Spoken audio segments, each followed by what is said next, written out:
I've seen a lot of people taking their britches off to drop a big time steamer on this movie, saying how stinky it is and it's not worth watching, it's horrible. And I didn't think it was that bad. When I saw the previews for this, I was even somewhat optimistic. I mean, you got Nine Inch Nails doing the score for this, come on. That's at least going to be watchable in and of its own right. And the visuals looked really cool. I'm not the biggest fan of Jared Leto's work. I know him and I look like we share the same mother, but I haven't really been a fan of anything he's been in for a while. But I thought, even in spite of that, this could still be a good movie. And I just finished watching it, and I thought it was fine. Like, I was entertained. It's not amazing by any means, but it's not nearly as bad as I've seen a lot of people saying it is. Man, there are some people talking about this movie like it came in and fucked their grandma. Like, it is... it's not that bad. Like, the worst part about this movie is everything story-related and character-related, really, when it comes to the writing around the characters. It's very, very weak when it comes to its writing. Like, that is by far the big blemish with Tron Ares. But I also just don't think it even tried. Like, I really think the entire goal of this movie here was just to deliver a visual spectacle and just let Trent Reznor, Nine Inch Nails, just go fucking ballistic on the music. Because that's what it feels like the whole movie is. Just showing you really cool looking scene after really cool looking scene with some absolute boner jams. But anyway, let's go ahead and talk about the story first and foremost. It's pretty simple. It doesn't seem to follow anything from Tron Legacy, at least not from what I remember. Granted, it's been a very long time. But you have Dillinger, that's the bad company, and you have Incom. That's the good corporation. That's the one we pump our fist for. And these two companies are battling to try and find the permanence code, which will allow their basically 3D printed doodads and everything else to exist past 29 minutes. They have these lasers that can basically just create matter, anything they want, but it can only last 29 minutes before it times out and just fucking like vaporizes itself. And the permanence code will solve that issue. Dillinger wants to get its grubby paws on the permanence code so that way it can fart out weapons and evil stuff. And Incom, headed by Eve, wants to get their hands on the permanence code so they can change the world and basically eradicate disease and hunger and everything, since they can print everything you could ever imagine endlessly.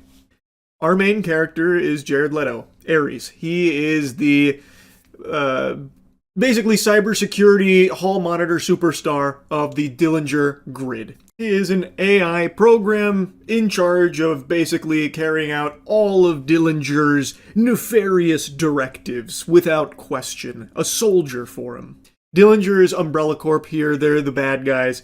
And Ares, he starts to become, like, empathetic. Like, he starts to feel things, and he is tasked with stopping the lead of Incom, her name is Eve, who has found the permanence code.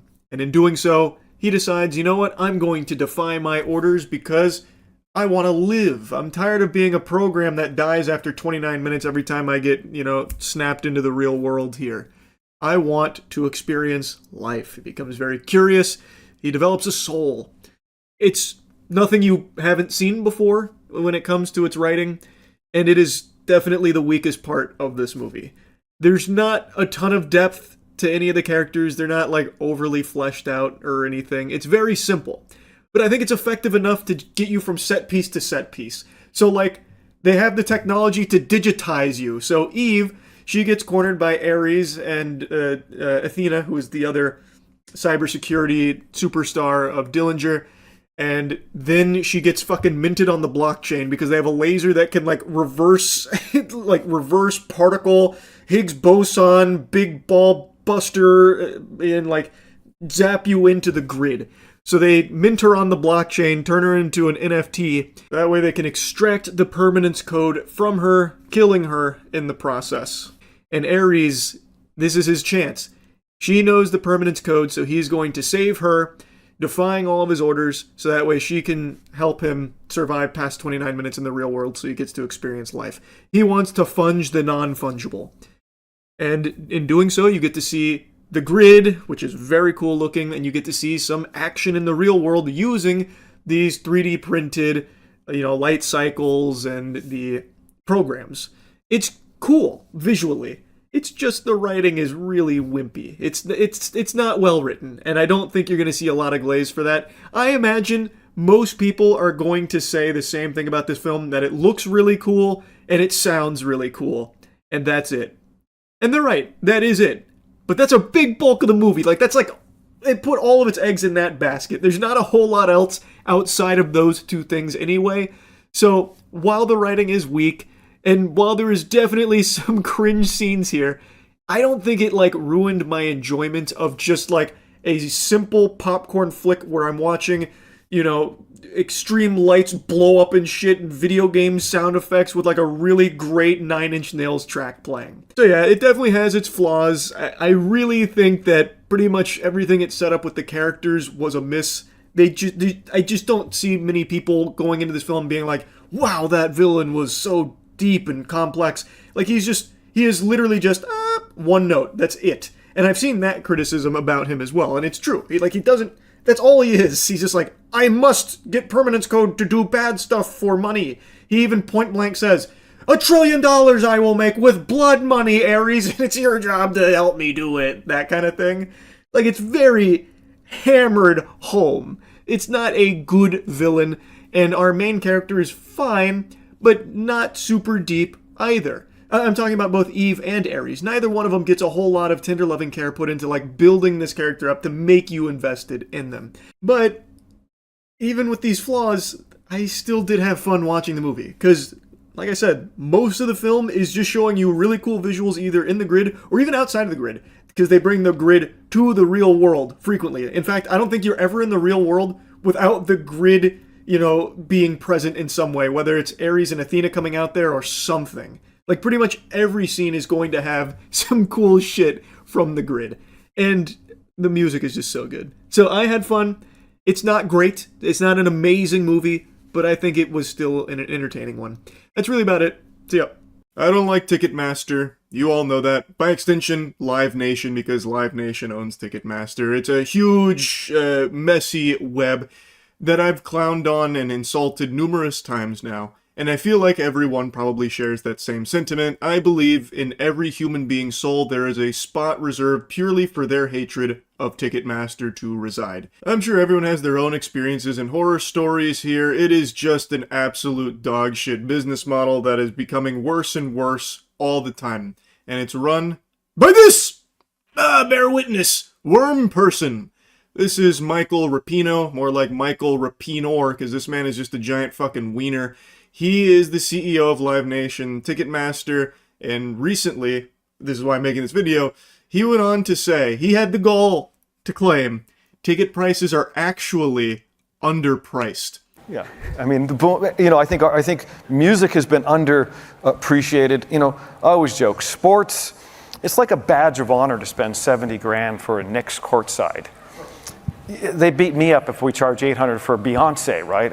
You know, so it's a real, it's a very we have a lot of runway left, right? So when you read about the ticket prices going up, it's still, average concert price is $72. Try going to a Laker game for that, and there's 80 of them or whatever the hell. So the concert is underpriced, has been for a long time. If that isn't the biggest load of fish paste, what in tarnation, brother? Holy moly. There's so much to insult with this statement, like, I don't even know where to begin. If you have been to any concerts or shows over the last, let's say, 10 years, you've probably noticed a trend where it's getting more and more and more and more expensive. The biggest complaint you will see anytime there is a concert is people talking about how they're priced out from attending it. Even the biggest fans can oftentimes not afford to go to it, or maybe they can only get, like, the nosebleeds or something, which isn't usually even worth the price you'd pay for that, because also that is often expensive too. And they get away with this because they have fundamentally a monopoly when it comes to live performances, live shows like this. And there's always the huge issue with scalping, which almost seems encouraged by Ticketmaster, at least historically it used to. I don't know if it's as bad as it once was. I haven't noticed it to the degree I did a few years ago, so maybe they started to fucking put the nipple clamps on it and twist to try and stop that a bit. But since they do still have this monopoly, they still have, of course, like, fees and also just an exorbitant price tag on attending these shows. Because they can. You don't have, like, an alternative to get the tickets or anything. And I hate that comparison he makes where he's like, oh yeah, some people will pay like 70 grand as like a badge of honor to sit courtside. comparing it to like a big sporting event where people shell out tons of clams. Brother, you just blow in from Stupid Town. How in any way, shape, or form does that even remotely associate with these prices for a concert? It's so night and day, I don't even think it's worth digging into like the actual meat and potatoes of the statement. It's just a false equivalence. And he tries to use it as a way to justify that there is still so much room to charge more for their tickets. And I think that is just sickening. So I've been to 2 shows recently. I went to a Deftones concert a couple months ago. Unfortunately, I did somewhat brown my trousers a bit there. There was a couple tiddlywinks of fecal matter, which I made a video talking about it. It was pretty embarrassing, pretty shameful. Fucking shit myself a little bit as a 30-year-old man. Not that I blame Michael Rapino for that. I know he didn't put poop in my butt. That's on me. That was my responsibility. Like, I get it. But anyway, I'm getting a little sidetracked. I'm starting to like pseudo-trauma dump on you here for no reason. Deftones concert was amazing. And then recently I saw a My Chemical Romance show here in Tampa. Also amazing. But you know what both of these had in common besides being extremely entertaining? Extremely expensive. And Ticketmaster gets to basically charge the moon for it if they want to. And they do want to, make no mistake. And it looks like they want to charge even more for it. They want the fucking whole kit and caboodle here. They want your entire piggy bank just to see your favorite artist perform once. And I understand concerts aren't like a necessity. No one needs to buy tickets to a concert. But you can see this trend that when Ticketmaster Live Nation kind of took over and got this like monopoly, they have been jacking up prices non-stop. And it's just spiraling out of control where it prices out tons and tons of normal people that no longer can afford to go see their favorite artist perform because they'd have to decide between spending the money for a couple of tickets to that event or like, you could also just spend that money on, like, a fucking week-long vacation in a lot of cases because it is that fucking expensive. So it's just, I also think it's bad for the artist, too, because then you're not performing to as many occupied seats. You're not performing to as many actual fans anymore. Like, I just think the whole model sucks now. And you can see a huge change when Ticketmaster Live Nation took over. Tickets were far more affordable, and I get everything's gotten more expensive. I understand that. But in this sector specifically, this monopoly has been extremely awful for fans and artists as well. It is only good for Ticketmaster. And the CEO's out here like, well, actually, it's like super reasonably priced. In fact, it is underpriced. I need to be making more money. Meanwhile, last year he took home like I think it was like $32 million, like himself in total compensation. Like, I wonder why he thinks it's underpriced and why they should be charging more. What's the incentive there? Man, that's so interesting. I wonder why he would have that perspective. Any sensible, sane person will tell you the same thing. Ticket prices suck. And Ticketmaster super fucking sucks. So I definitely don't agree with Michael Rapino's assessment here that there's a lot of runway for more ticket price increases. He says that people beat him up for charging $800 to Beyonce. Well, what he doesn't mention there is that $800 to see Beyonce is to see her through like a fucking glory hole on like the 39th floor of the stadium she performs at. Like, you do not get good value even when you do spend a lot of money going to these concerts because everything is so fucking expensive. So I think his take on this is complete trash. Complete trash. But he does say something during this event that I think is an important thing to mention in regards to how important shows are to the artists. Well, the live show is, become, the artist is going to make 98% of their money from the show. The record label, all the other ways they made money is irrelevant now. The show is where they're making their money. Now, in this section, he is actually correct. He did pin the tail on the donkey here. Record labels take the lion's share of what an artist makes, or what a band, group, whatever makes.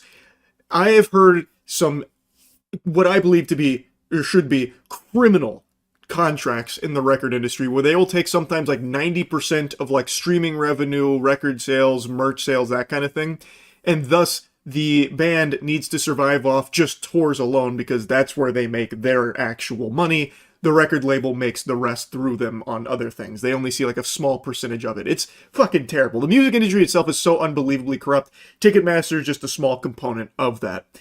But he is right. The actual shows, that is the most important part to the money that an artist brings in, which I believe is also contributing to the increase in ticket prices. Not always solely Ticketmaster, but there are cases where groups or artists have knowingly increased their prices as well, and like even agreed to like the surge pricing type shit, the like dynamic pricing model, because streaming revenue, record sales, merch sales, all of that stuff, the record label has got its filthy fucking paws in a big way. Thus, they need the tours to, you know, bring in their actual chunk of change. Like, it, again, the system itself in the music industry is super fucked. Also, streaming revenue is not a ton for music. I feel like most of you have probably heard artists talking about how much like a song of theirs makes through like Spotify or something. And it's not overly incredible from the numbers I've been made aware of. And I guess from my own personal experience, I'm in a band, The Gentle Men. We are working on more music. Across our 2 albums, we maybe have like 100 million streams across all the songs. And we even did do like physical sales. And in total, I believe what we've brought in over the last 6 years is like 120, 140K, somewhere in that general ballpark.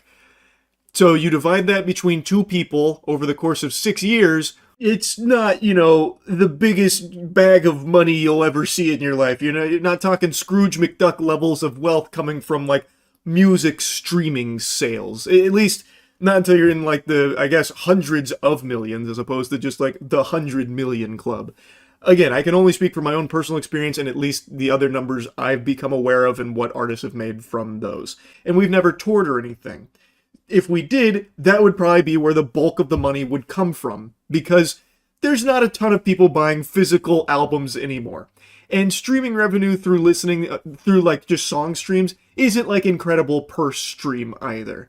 So he is right that these shows, these events, are extremely important for like the artist making their money, but his view of it is so distorted, where he thinks that because this is like the main revenue driver for a lot of artists, they need to be charging an arm and a leg for it, where it like prices out tons of people too. Like, it's very counterintuitive. There is no need for the prices to go as fucking Insano style as they have because of Ticketmaster's involvement. It's just completely unacceptable, and it is just point blank way too expensive. Ask anyone who's gone to a concert recently. It is just too expensive. And he is just entirely wrong by saying that it's underpriced. It's not. I really think the Live Nation Ticketmaster merger was just the worst fucking thing that happened to like live shows in general. That should have been slapped down. And the fact that that was allowed to go through has just been disastrous. I can't fucking stand Michael Rapino. I hate Ticketmaster. Shit sucks. Just wanted to yap about it a little bit because somehow he felt so confident to just let this absolute trash take fly like that about being underpriced. Anyway, that's about it. So yeah. Don't know too much about this one. All I know is it's a dude-like roguelike. How many dudes? So, based on what I'm seeing here, it's going to be increasingly difficult challenges like how many dudes to kill a gorilla with roguelike elements. I don't know, a buddy of mine told me about it. Sounded cool from the way he described it. Let's ride, new run. Round 1, 10 toddlers. Oh, one dude could easily take that, right? Oh yeah, this is a freebie. Yeah, did they even touch me? That might have been hitless. I little broed them right there, hand out in front of them, giving them the fucking business down here, popping them. Need more dudes. Post a flyer to attract a new type of dude to the ranch. The old Ram Ranch. Okay, so Spartan dudes and Bard dudes. Spartans, 20% chance to block attacks, aim at nearby dudes. Bard dudes, every 4 attacks, Bard dude plays a song that inspires 4 random dudes, increasing their damage and run speed by 4% for 4 seconds. This effect stacks up to 4 times. That feels really good. Let's do a Bard dude. They're tiny horses. They're ponies and ducks. I think we win this. Yeah. I kind of ganged up on my Bard dude, but that's okay. No, I'm assuming he comes back, right? I'll give him like a Senzu bean and he'll be back. Oh, I lost him for good. He's just dead. 36 toddlers. We'll just keep doing the easier fights. Yeah, they're getting cooked. Except this guy might go down. Never mind. Teamwork. There we go. Good work. 134 toddlers. That should be free. Oh, I don't know. Actually, he's really surrounded. And still completely fine. They can't do anything except just like goo goo gaga and fucking throw up, tinkle their little britches. God, my bards and clerics do so much. Oh! My God, he fucking blasted my background dudes like a kickball.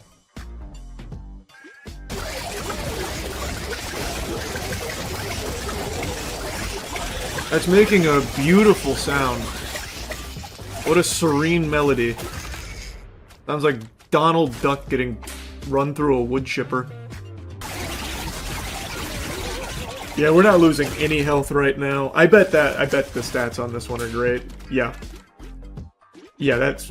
Oh, they did the most damage and some of the most... And almost the most healing. Oh, there's a gorilla in here. Uh-oh.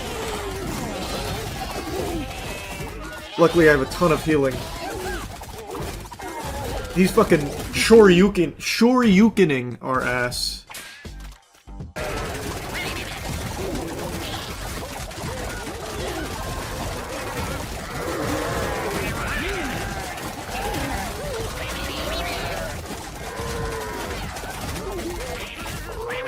Yeah, in these long sustained fights, I'm basically unkillable. I just have so much sustain. And I'm getting so many free items. 708 bees? We'll just do the little ducks. Oh, actually, this could be dangerous. But I'm not a bitch. Give me the little ducks. Holy fuck. They're gonna melt my fucking computer. And it'll cost me $1 million to get more RAM for a new one. They did no damage. They actually did no damage.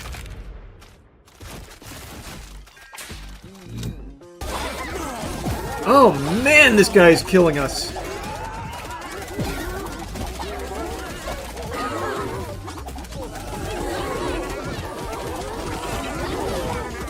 Holy shit. Wow, I underestimated the unicorn terribly. That's super not good.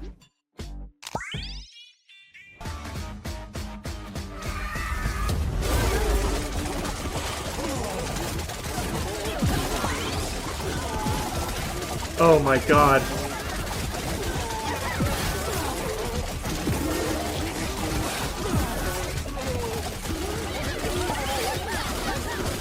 Oh god, no.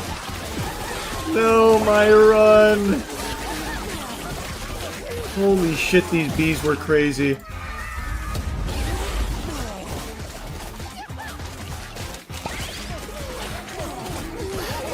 What the fuck? Those bees were nuts. Oh, what?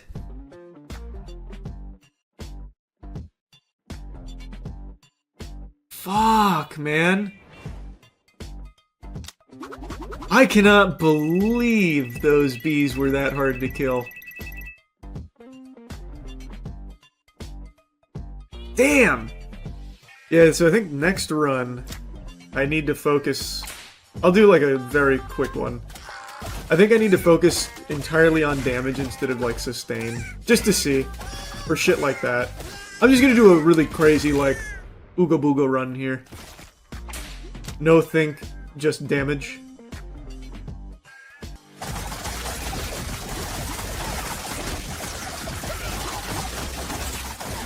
Oh my god, he's absolutely obliterating all of my medics.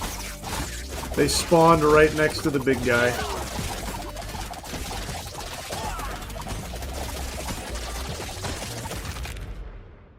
That couldn't have been worse positioning. Wow, I lost so many medics right away. I haven't killed a single thing. I've killed one wolf. GG. Yeah, that build was just not a good idea. I didn't have a whole lot of synergy, I just went for high DPS and crit. And it did not work. I did not like Paladin at all. Was not a huge fan there.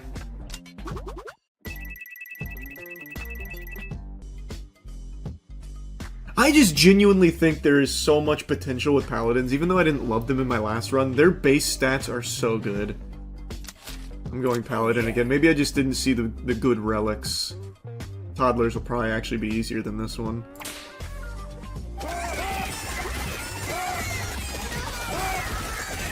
Oh, this vampire is surrounded. Holy shit, they're ganging up on him like he has fucking Hershey's chocolate bars in his pockets.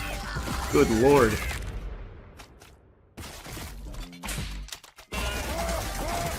Regular dude just woke up. He just came back from the hospital and immediately died again. And I lost a vampire. Okay, I actually lost quite a bit there, to be honest.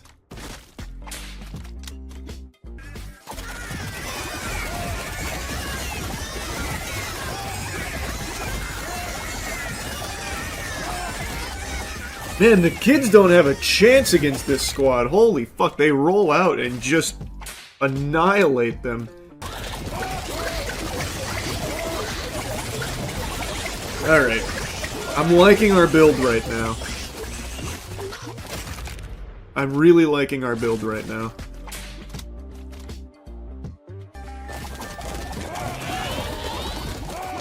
I also have a nice 4 meteors here, which I might actually rip. No, maybe not, maybe not.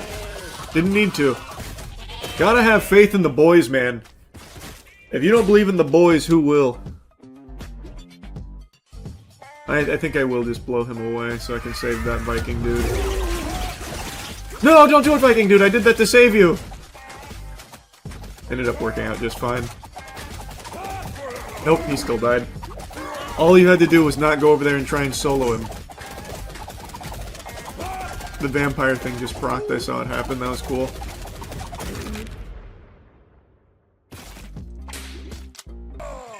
When vampire dude takes damage while below 50, steals 20% health from random dude if that dude has more health than him. That sucks for me. When cleric dude takes fatal damage, he will recover with full health and send out divine pulse with 300% increased range and 1000% increased power. Each cleric dude can do this once per round. Sure. Can't re-roll anyway. Oh, my medic's up.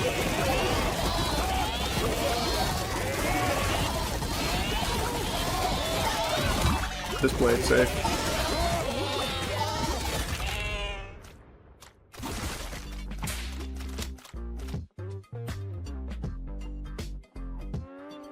I'm about to have 5 medics come in, so let's do this.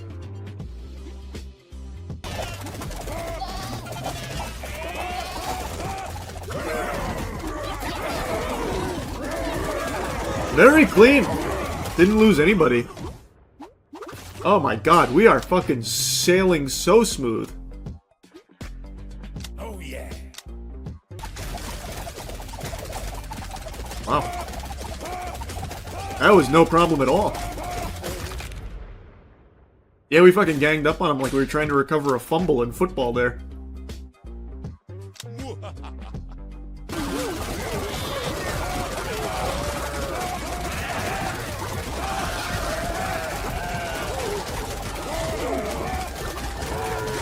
This is pretty clean! This is even cleaner than my first run.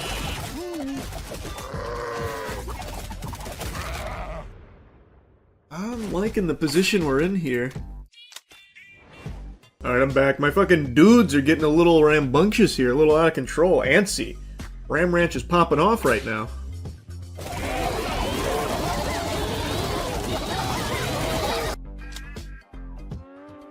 Oh, reduce enemy damage by 1% for 5 seconds, stacking up to 10 times? That sounds very strong.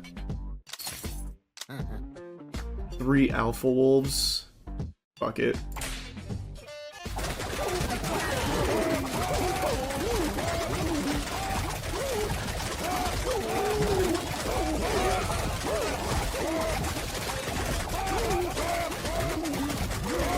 I forgot these were the Alpha Wolves. These guys don't do shit to us. They're small fry.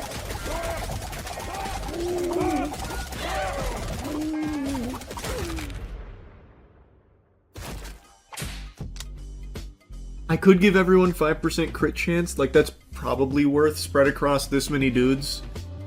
Or I can give my vampire dudes an additional 30% HP. Don't know if I care about that much, let's just do this. This is guaranteed benefits.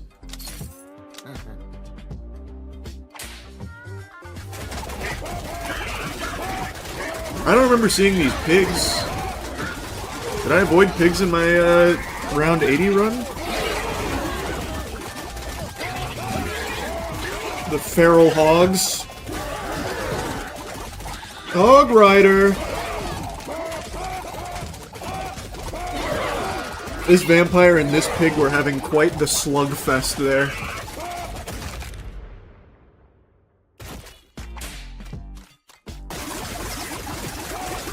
God, our health just doesn't move. We have so many ways of healing. I love the sound that they make, too. It sounds like the Mario Party minigame when you make that song and they just go... Or like Banjo-Kazooie characters. Oh, yeah.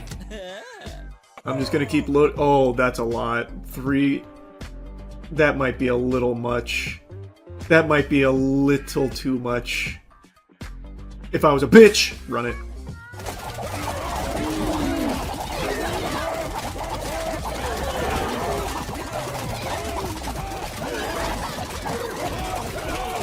Okay, we're handling it pretty well so far.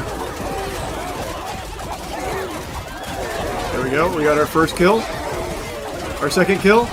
Everyone's still at full health? Wow. Wow. We are looking strong. They didn't kill anybody. I thought for sure we were gonna lose someone there. Even the regular dudes are alive and at full health. Even the regular dudes. Holy shit. The God Run. Wow. 29k damage dealt by the Vikings. Yep. Oh, man. The dude crews. Very smooth. You do love to see it. Just more Viking dudes. Might as well. Yeah, we're fucking flipping them like burgers on the grill right now. We're extremely tanky and our damage is very good. Our damage was a problem early on, but late game we scaled so well with all these Vikings.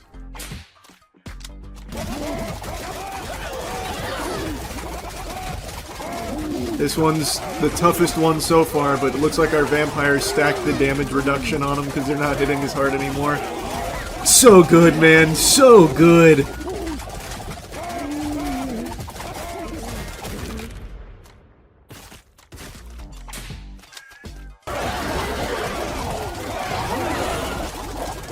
Woo!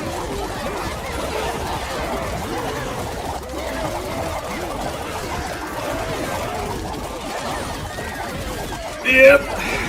We got all of the shit stacked, so now they can't kill us. They're powerless.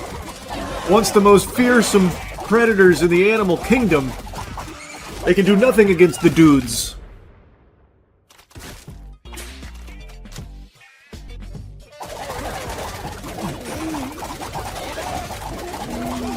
I thought for a second this might have been a tough wave.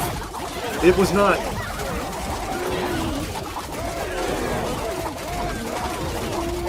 Oh, we're so strong! I think I do want some more vampires, though. We have a perfectly even spread, really. I think some more vampires would do us well.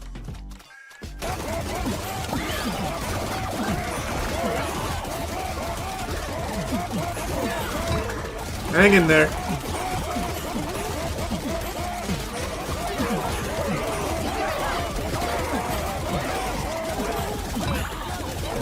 Ugh. Alright, we're good. I don't need to pop anymore.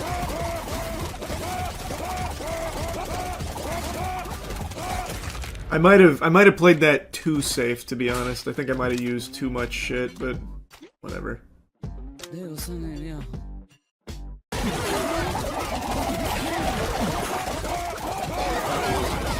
Damn, they are hitting hard now, though. Okay, so now we're getting into the, like, actual end game.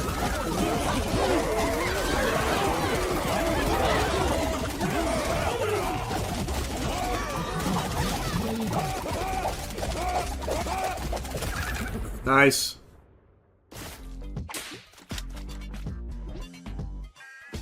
I'm just gonna keep loading up on Vikings. Oh, no, not the big bees. Not the big bees. That I'm just not risking. That's a run ender right there. It's not worth it. I'll fight the fucking polar bear. I'll take a little bit of money lost there to not have to deal with the bees. Also, this Berserk chain is looking really good. He's giving it to my clerics and shit. That's crazy.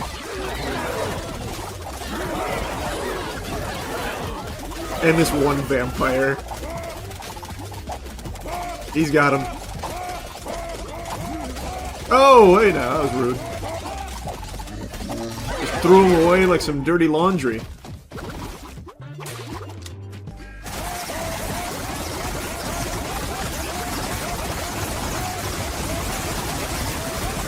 Man, the sound this one is making. I think we're gonna get into the territory where it starts fucking melting my GPU. It'll cost me $12,000 to get a new one with the new fucking Nvidia prices that are rumored to be coming out.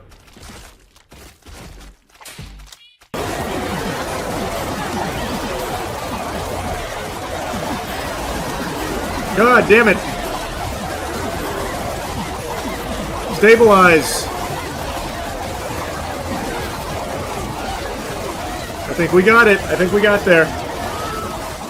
I wanted a burner phone, but I couldn't find an opportunity. I had to keep trying to heal. Christ, they were tough.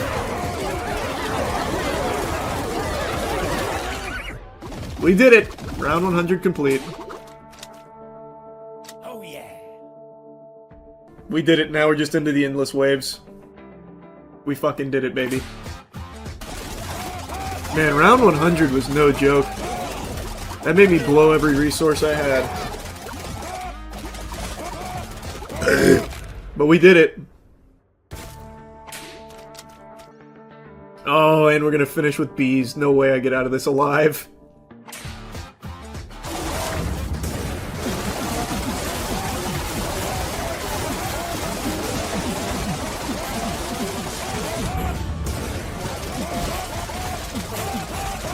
Unless...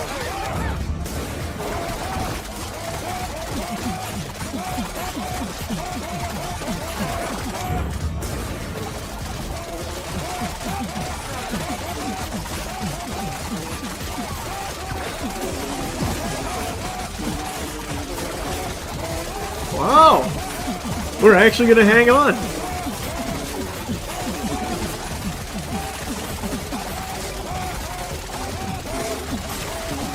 I thought for sure the bees would cook us.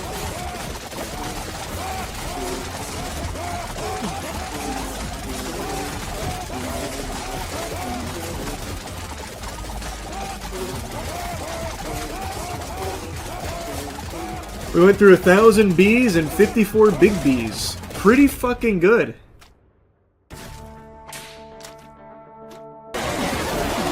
Just keep dropping meteors.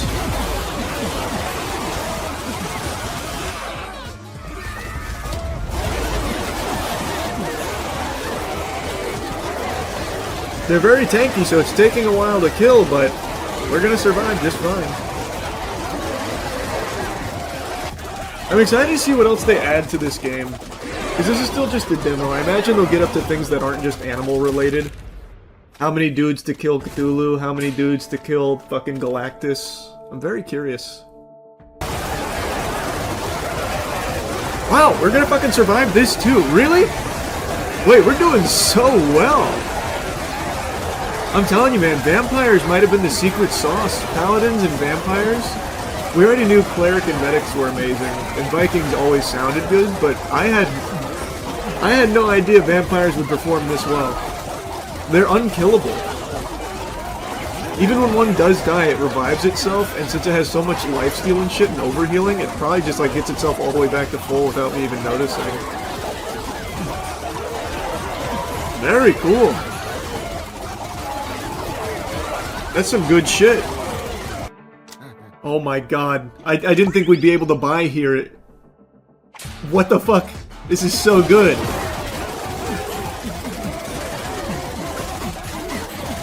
I don't even need to use any items here. The polar bears are weak. Polar bears are actually kind of shit. They're just very tanky. One thing I would like them to do in the full game is instead of everything just punching, I'd love if they had different animations. So like the ninja, they throw shuriken, samurai, like more sword-oriented type shit, paladin, maybe like a hammer. That'd be nice. And maybe they eventually will do that. There is one guy over here getting ganged up by every fucking alpha wolf, and he is still fine. And one guy here, too. But they are all going to this guy and still can't do anything. It's like fucking Katamari over here. Who is that guy? Give him a medal. What a fucking animal. Face tanking the entire football team. Holy shit. What the fuck? One toddler? One random toddler? Interesting.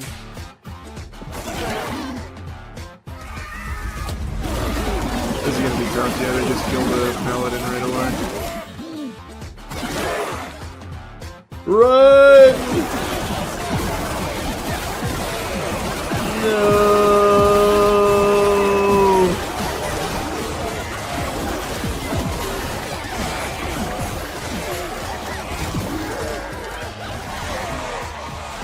They got us.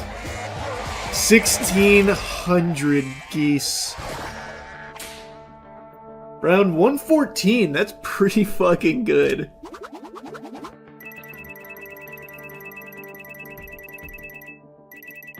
Woof! That was clean. I took a snooze, now it's time for dudes. I want to do a new run because this was just experimenting at the end of the last video. Got up to, what was it, round 114, but I think I can go all the way up to round 1014. I truly believe in myself. Now that I've become the master of men, I feel like I know what to look for, what kind of build I want. So it's just a matter of optimizing and hopefully getting some good rolls. I don't know everything you've seen in your life, but I know one thing for sure that you have bore witness to. It was a 30-year-old man smiling. But, have you ever seen a 31-year-old man smile? Now you have. But what's making this 31-year-old man smile, you're asking yourself? What could this Neanderthal possibly find joy in? What's making this caveman express a grin like this? Well, it's because he found the best FPS out at the moment, and he's been playing it a lot. And I already know what you're thinking. You think you know what game I'm about to speak on. Because the Battlefield 6 beta's out and everyone's having a lot of fun. It turns out it is actually really good. I'm also liking it. But you'd be wrong to think that that's the game I'm referring to here. I'm actually talking about a little bad boy, a little humdinger called The Finals. I actually played this game during its tech test and I really enjoyed it. I saw a lot of potential with it, but when the game fully came out, I made like a dog with its bone and buried it in the backyard of my mind. And I just hadn't touched it since, which was a huge mistake, a sin, really, on my gamer resume, because this game slaps. It boggles my mind that the game isn't more popular. It's pretty shocking, actually, but it's true. Like a crack addict on the subway, this shit is slept on. I don't understand how, though. It is so good. I just revisited it for my gaming channel because I'd heard some people talk about it occasionally during streams like, hey, do you plan on checking out The Finals? The new season it just came out and it's really good. And there was some glaze and even a little bit of hype around the new season, but it kind of petered out.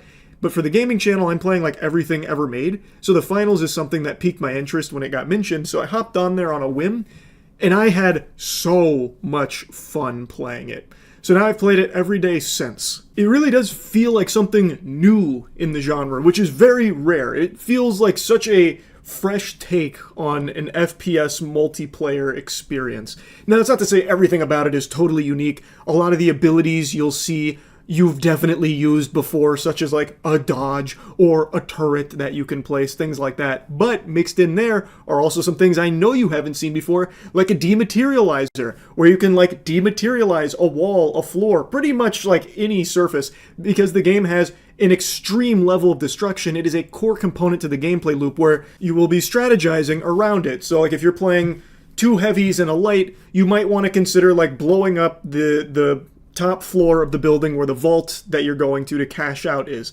The objective, I should explain, is a really cool objective I've never experienced before in a first-person shooter, where it is 3v3v3v3, and you are fighting to cash out a big bundle of money into a vault. But the vault isn't like a static thing. It can be moved. It has its own physics. So if you're playing like 2 heavies and a light, since the heavies are a little slower, it might be best that you bring that vault to a location that is easier for them to reinforce. So if it's on like the top floor of a building, you might want to consider destroying the top and middle floors to bring it to the bottom, so that way you can defend it better with the 2 heavies. Like, there's just so much strategizing that goes into like just the destructible elements of the game.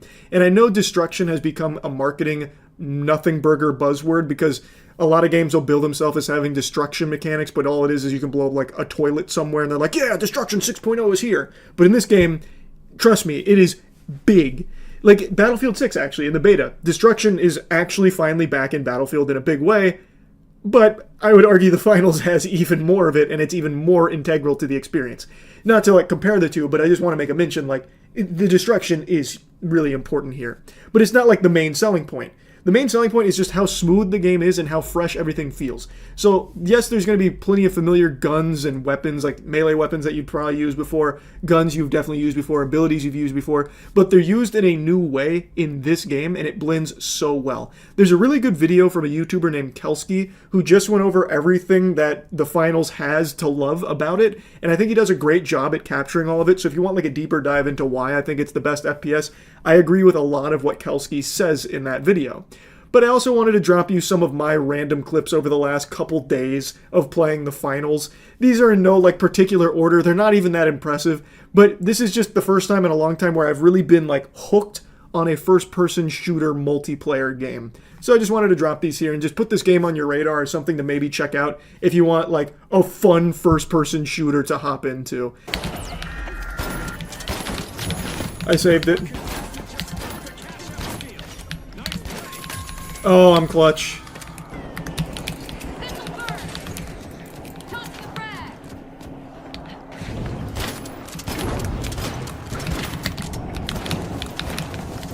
I went the wrong way.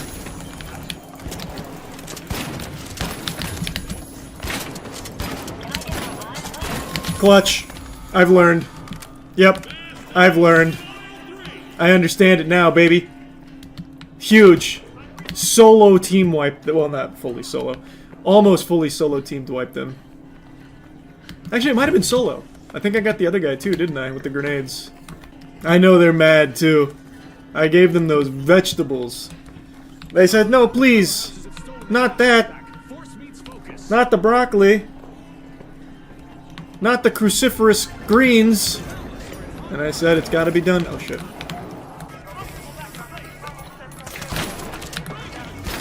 Got him. Clean. You're welcome, boys. Yeah, one of them just left. They gave up. Easy dub. I think I really demoralized them when I came and just fucking clapped both of their cheeks in the very first vault. Wait. Got it. Double assist.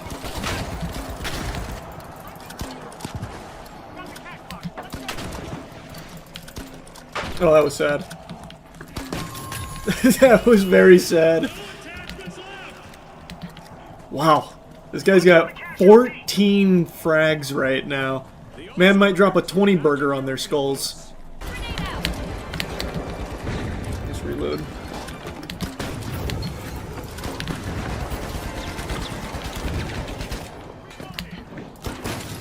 There we go.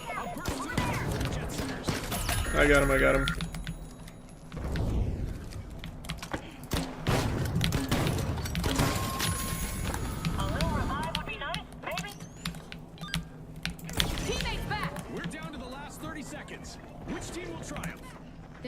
I'm just gonna rip it right here raw. What a slaughter.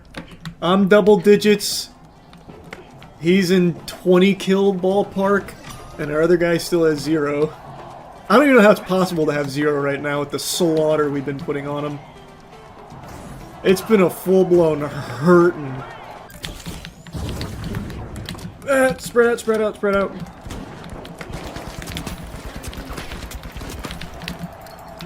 Clutch.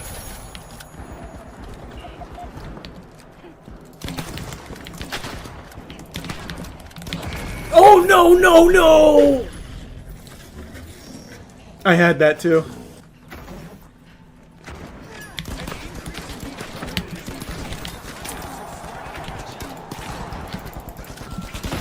I got him, I got him. Got him too. Clean. I got it, I got it. You protect us. Nice.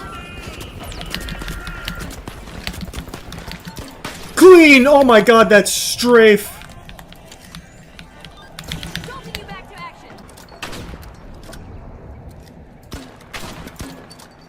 Oh! R.I.P. Rizzler, holy. Autistic Rizzler just got fucking sniped. I threaded the needle through there. Oh my.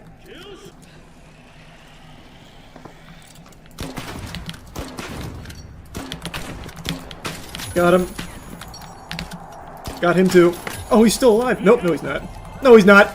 No, the fuck he's not. Not on my watch. Let's go! That's a team wipe. Oh, that's my turret.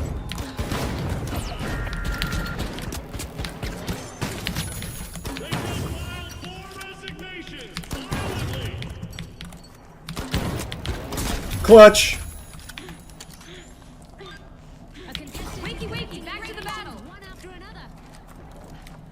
I've done it again.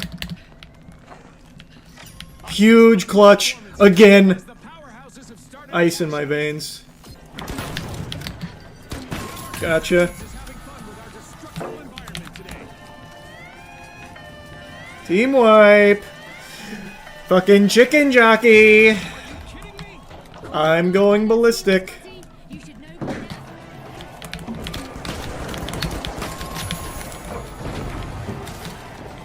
Easy. So easy! Bang! What an animal. What an animal. 8-0 in the final round. I absolutely farted on him. I straight pooted on him out here. Holy, that was easy. Damn, 26-3 I think is what that said.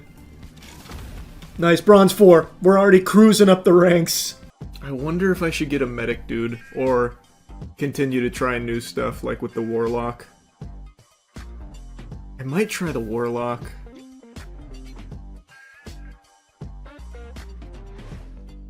Let's try the Warlock. We haven't used them before. Let's see how this goes. Just out of curiosity. I feel like that's going to be really good. Both of these are good.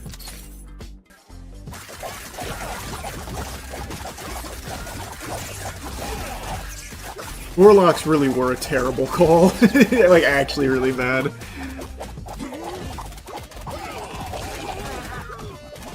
That's okay, though. That's okay. Collecting data. That's all. A little bit of dude data.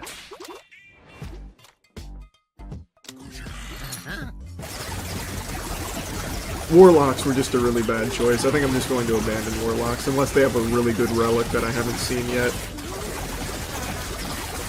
This is gonna need to be dude juice for sure. Lost too many clerics. Ooh, the bees. I'm not afraid of bees anymore. I've grown up.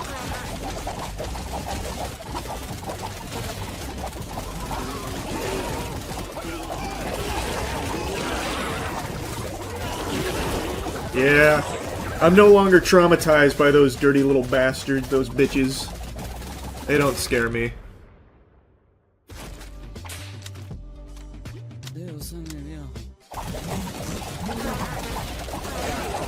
That's perfect. They instantly killed 10 skeletons, so now we are so buffed.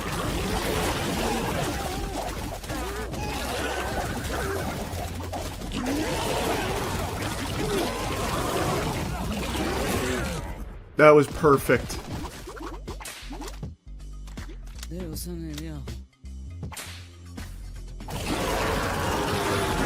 See, that's what I want every time. Just instant 10 skeledudes killed.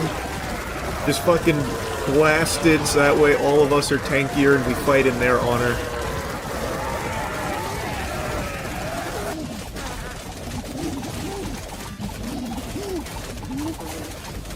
Wow, our damage is incredible because of the skeleton dudes.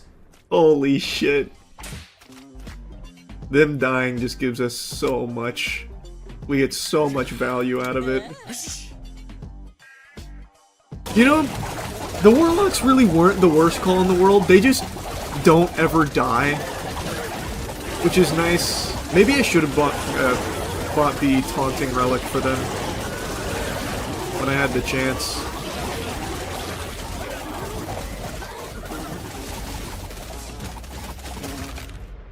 And I think focusing on, like, mainly these 3 units has been crucial. Instead of spreading everything out. Oh my god, the amount of skeleton dudes we can have there if I can just find a taunt. I'm gonna grab this in the hopes that I get a taunt. Because this just seems so good.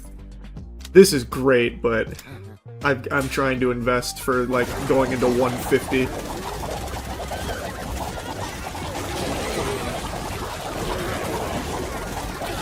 Oh, I just need to find a taunt. A skeleton taunt, specifically, because then all my skeletons taunt for 4 seconds. Holy shit. Imagine the amount of skeleton dudes we can summon with that. I've gotta gamble for it. I've gotta. Oh, I need the taunt! But at least I get this back. Should I re-roll for it? I can do it a couple times to really try and fish. But I mean, this is guaranteed right here. I'm gonna have a huge investment come through anyway. I'll wait for the investment, then I'll just do a ton of re-rolling. Let's get the guaranteed here, though. And I'm gonna save. Re-roll, maybe. There it is! It's Bony Backhand! That's the one I'm looking for! Holy shit! Skeledudes, 20% toughness, and taunt 4 nearby enemies to attack them for 4 seconds when they're summoned. I should be spawning a billion Skeledudes if this procs at all for me. I summoned 1. But at least they're taunting.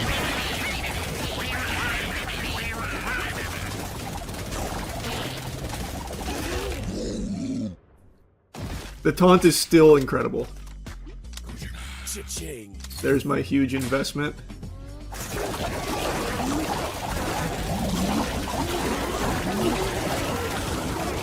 God, the taunting is so good. Oh my god, the taunting is good.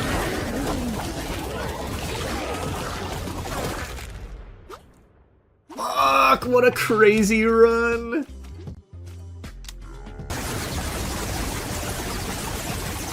Damn, they can't even kill the Skeledudes that are coming in. Yeah, we got 41 active right now. Wow! Wow! That's a lot of dudes coming in, brother. We got dudes coming out of the woodwork. We got dudes coming from the shadows. Dudes coming out of nowhere.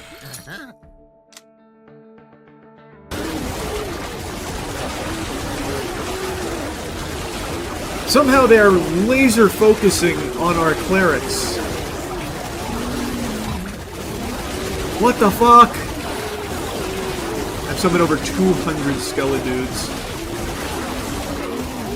Okay, next one I'm gonna have to pop my phones and get the clerics out. Ah, Jesus.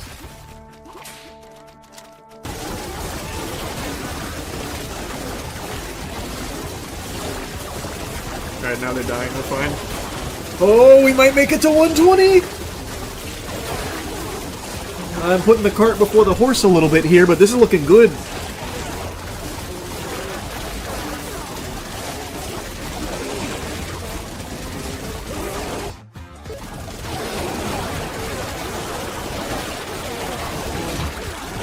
GG.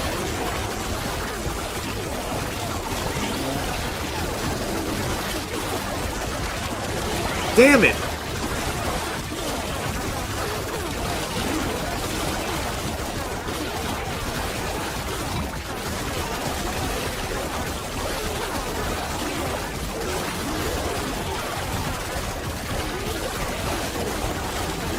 The polar bears didn't really fucking do anything. It was all entirely the gorillas. Fuck, man, the gorillas were strong.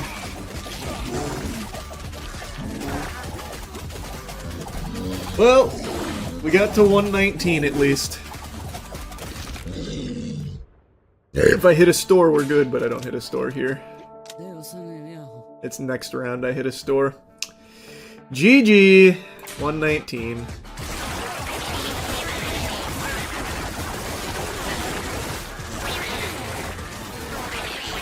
Fuck! Another really good run, though. If I didn't take warlocks, if I took something else there, probably medical dudes. If I took the medic dude, that could have kept going. Like, these weren't terrible, because they never died. But if I took the medic dude there, oh man. That was a throw here. I just wanted to get experimental. Taking that was a throw, but still cool to see. Oh, this was a really great game. Pixels were beautiful. Oh, it was, man. Neon Inferno was a banger. Man, back-to-back bangers. Brutal John was great. Neon Inferno was great. Now we're going to go into How Many Dudes, which is great. You love to see that. 2026, yeah, I got a little resolution. I want to statistically have been the guy that played the most games on stream. Like, variety of games. My last dude run went up to 119. I know if I had just not thrown by grabbing warlocks, I would have been in the 120s. Easily.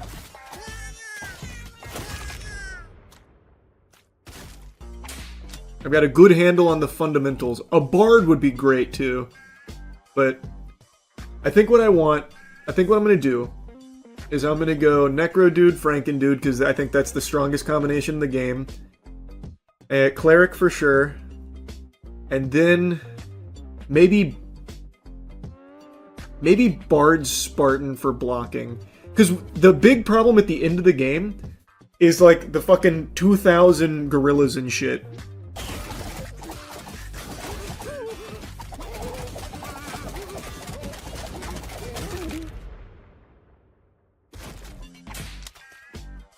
There's the cleric! Oh my god, we're getting everything we need right away! Painless!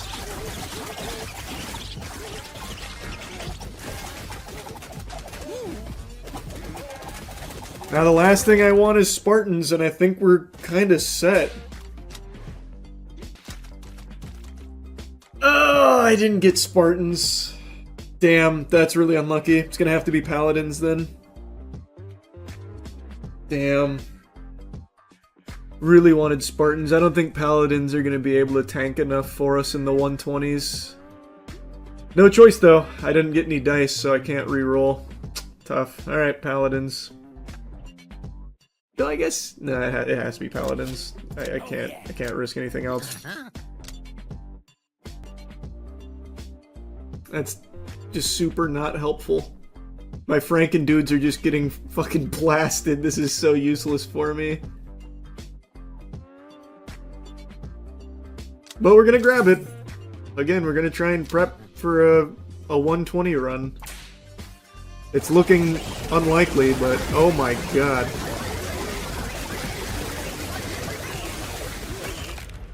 Man. Picking up that cleric relic there immediately just paid off big time. That by itself just saved us.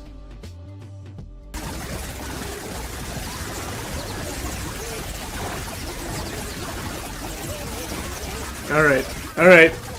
Alright, that's looking good now. That's looking really good now. Alright. Are we back? Are we fucking back?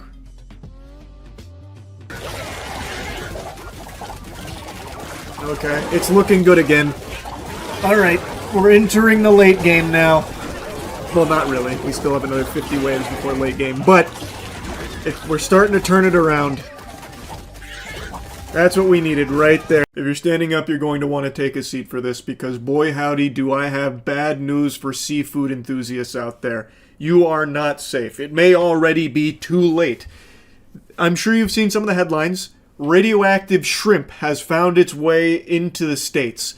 There was a recall for some frozen shrimp brands due to radioactive contaminants. There's now been another recall of shrimp for radioactive contaminants. I don't claim to be an expert on the intricacies of shrimp and the distribution of such, but to me it seems like there's a mole working in there. It seems like we got a supervillain somewhere in the pipeline. We got fucking Bruce Banner in there pumping his haul of shrimp full of gamma radiation.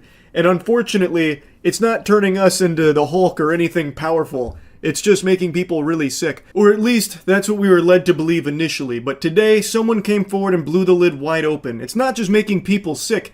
Eating this radioactive shrimp could turn you into a fucking alien. This is a photograph of the alien from the movie Alien. This is what you could end up looking like if you eat some of the raw, frozen shrimp being sent to the United States by other countries. Now, I want to address the sloppy audio here real quick. I don't know why they mic'd up his ass cheeks, but you get this perpetual squeaking here. It sounds like SpongeBob SquarePants' shoes when he walks. I don't understand where that's even coming from. I don't know where that mic is located. Anyway, this is a senator from Louisiana named John Kennedy. And he is actually not related to the Kennedy family. That's just a coinkydink. But it seems like there are a lot of Kennedys in government. Like every state has their own Senator Kennedy in it. Like I had no clue it was such a ginormous family. Like call me a troglodyte if you want. I didn't know it was that big. I thought after like the original line with the death of JFK, I thought there was only like a handful left, like the fucking Uchiha clan. But it turns out that is not the case. But anyway, this John Kennedy is not related. I felt the need to explain that. But the most important part is what he's talking about. Right now he's saying that should you consume this radioactive shrimp that's coming into the States, it could potentially turn you into an alien. Not just an alien, the alien. A xenomorph. I don't know if John has watched these movies, but xenomorphs are considered the perfect organism. They are literally described as the perfect organism. Some people could interpret this as almost like a glowing endorsement that they should go get some radioactive shrimp because it could turn them into a fucking alien. He should have chosen like a bigger loser of some kind of cosmic being, like some kind of fucking space meatball or something, not a xenomorph. Again, in the universe, those are scientifically considered perfect beings. So to say the radioactive shrimp can turn you into that, like holy shit, that's like the holy grail of science right there. We need to be studying this radioactive shrimp ASAP. The shrimp was radioactive. I kid you not. It had a radioactive isotope in it called cesium-137. It'll kill you. Even if it doesn't turn you into the alien if you eat this stuff, I guarantee you'll grow an extra ear. Now, obviously, he's not wrong about the danger here of consuming radioactive shrimp. He's just going about it in the most clownish way possible. Like, if he was giving this speech to, like, an audience of toddlers, you know, trying to put the fear of God in them, stay away from radioactive shrimp or else you're going to end up like this fucking thing. Like, that'd make more sense. But he is delivering this to a council of adults. A lot of them geriatric, of course, but, like, these are people that know it's not going to actually turn you into an alien. Like, well, maybe he really believes that. I don't know. I feel like there's no way he actually thinks radioactive shrimp is going to turn you into a xenomorph. Like, I don't think he really believes that. I think he's just trying to, like, scare people with, like, how serious the issue is. And it is a serious issue. But he turns it into a mockery with a presentation like this where he downloads a fucking JPEG of a xenomorph being born and says, look, Exhibit A. This was once a 23-year-old football player. Then he went to Walmart and got some frozen shrimp. Look at him now. Horrifying. Terrible stuff. What's happened to this country? Like, come on, man. Like, just treat it seriously, so that way everyone else can too, as opposed to making it like this joke. I guess I'm just kind of tired of, like, the government treating all of its people like they're the biggest fucking morons on the planet. Like, actual bumbling imbeciles that they have to use this kind of verbiage and presentation to try and like get a point across. Yeah, this is like really bad food for you. It'll turn you into an alien. Like, come on, man. Jesus Christ. That was bad enough. Obviously, the FDA issued a recall. A few days later, it happened again. Yeah, I'm pausing it real quick. You thought I was going to let that wacky intonation on the word again slide? You thought wrong. I have never heard anyone pronounce again that way. Again! It's like the G went in there and fucking fought his esophagus on the way out. Why did it come out that way? Why did he say it like that?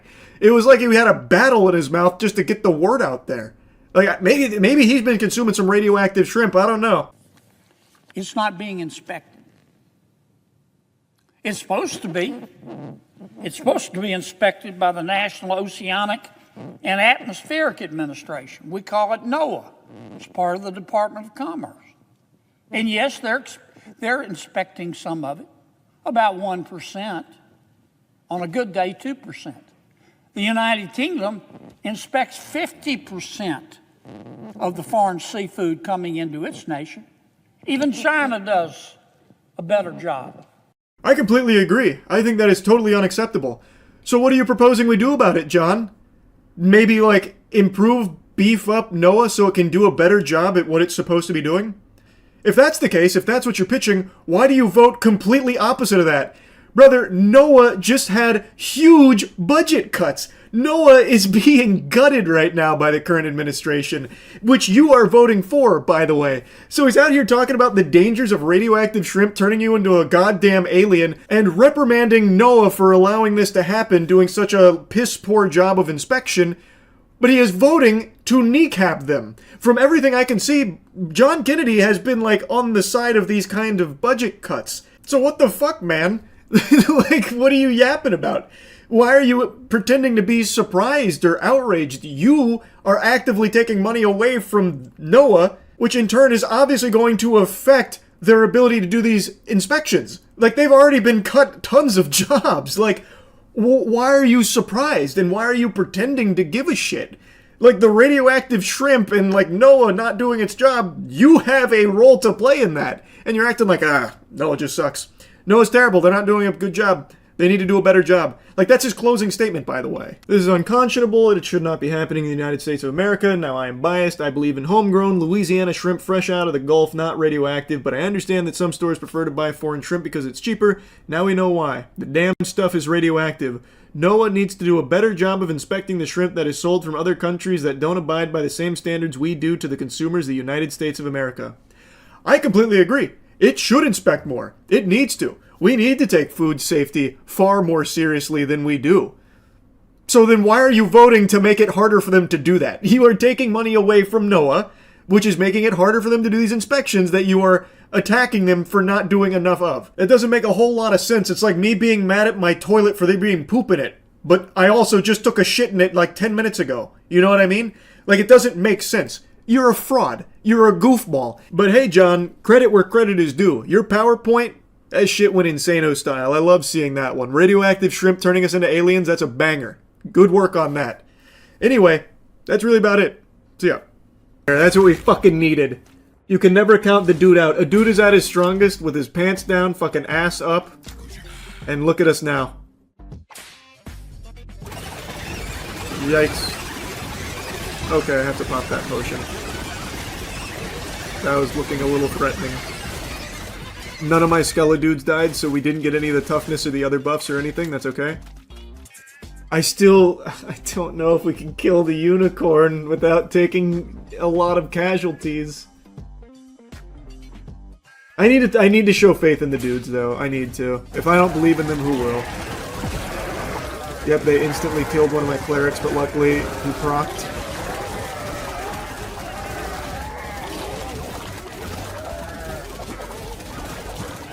Okay, we only lost 3. Technically 4. Alright, that wasn't too bad. Could have been a lot worse.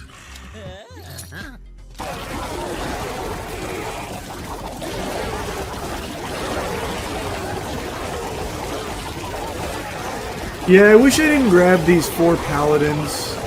Like, I had to choose paladins because there was no other option, but I wish I didn't grab 4 more of them.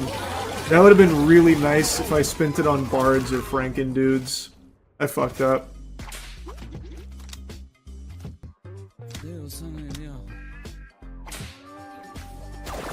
Oh god, 3 unicorns. Instantly just killed 2 of my necro dudes. Instantly. Damn unicorns, fucking bastards, I tell you what.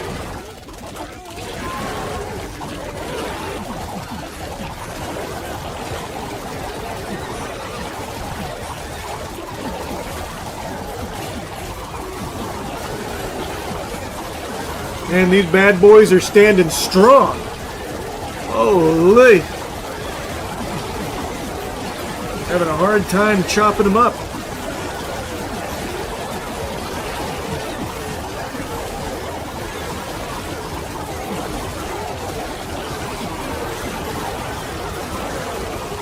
Almost there.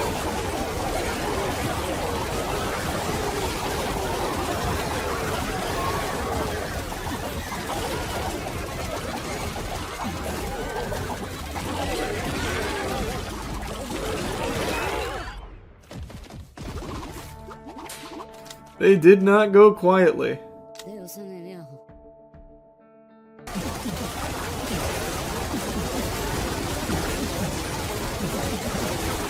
Instantly dropped those 1,000 bees. That's probably the fastest I've ever killed the 1,000 bees.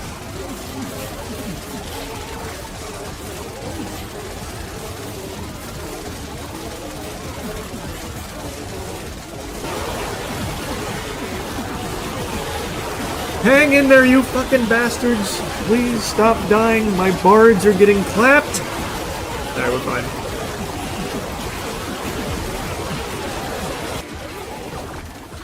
He gets around 200. I don't think anyone's got past round 123 from what I've seen.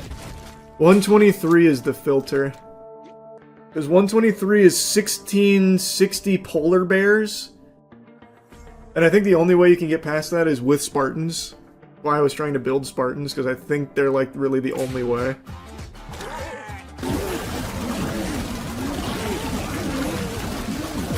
Man, they're tapping my bards hard. Why? Leave them alone!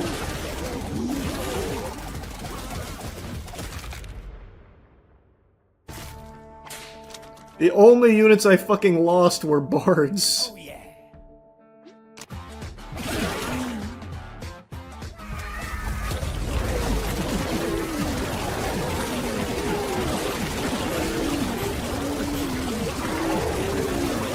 Man, they fucking blasted some bards.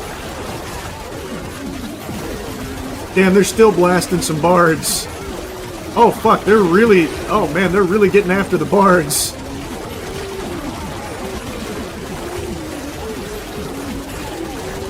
Hopefully they'll start dying soon, because, holy shit. Jiminy Christmas. About fucking time. My god.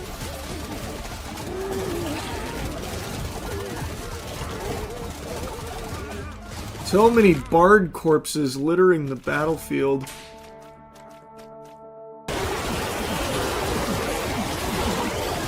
Oh god damn.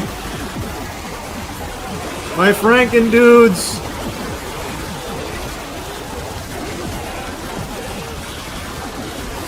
Yeah, oh my god, I didn't get the click off. Yeah, 114's tough. I should have shroomed earlier. Oh, come on, stop. Hey, leave him alone. He tried his, leave him alone, he tried his best. Just kill him with dignity. Hey, cut guys, grow up. Oh, come on. Leave him alone, guys.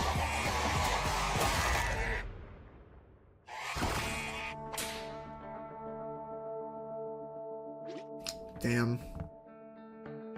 I've got a new interesting speedrun strategy I'm about to try.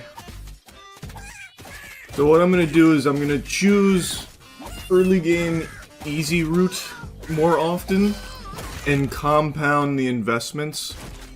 So I'm just going to keep stacking them till it gets hard. Ooh, this is a rough start. Yeah. Okay, so now I have a decision to make. Do I go Frankendudes or do I go for Bard? I actually think I go for Bard.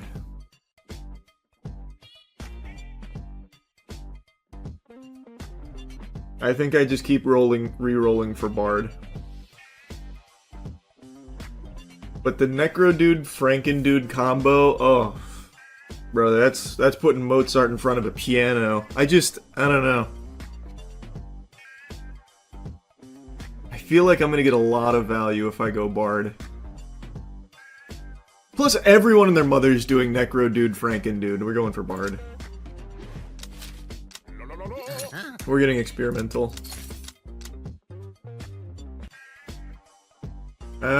Yeah, I'm gonna go Unicorn. I should be able to kill it.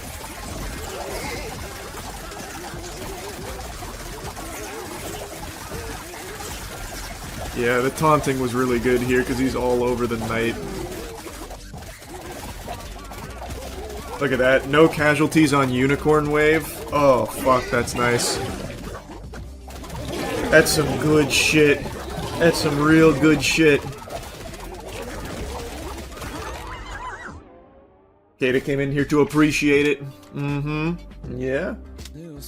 I know. It's looking pretty good. And we haven't even got to the main experimentation of the run yet. With my doubled investments, I know. Kata, what's up? I know. Good girl.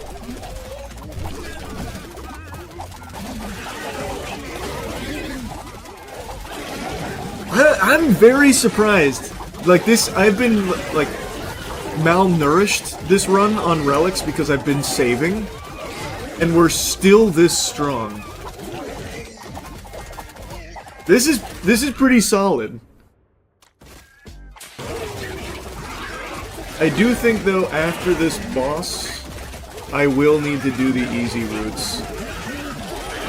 Because, like, see, like, now I'm starting to kind of get slapped around a little bit here. We lost a couple units.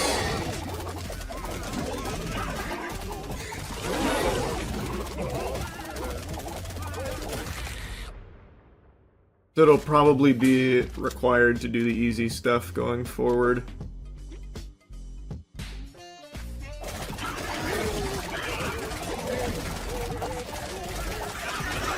That Unicorn is really looking at that Bard right there. He's being real mean to my Bard. He's bullying him for no reason. What a piece of shit.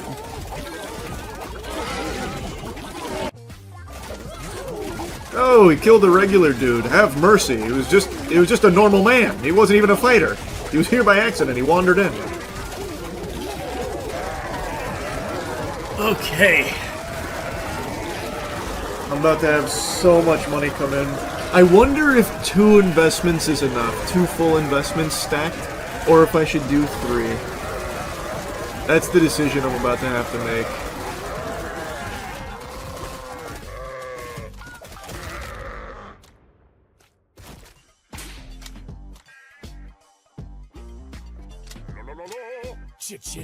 So there's 12k. That's fucking massive.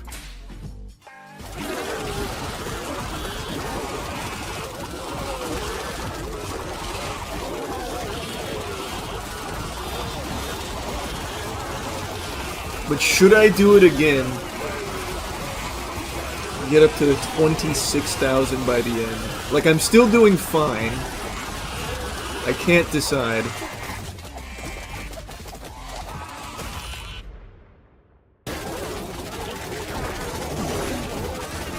Nice! Pretty good!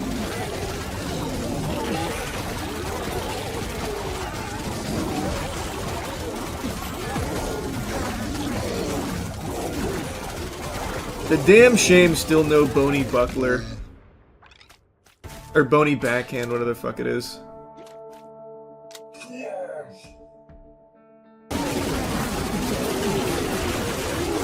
Oh yeah! Wait, what a fucking hold here!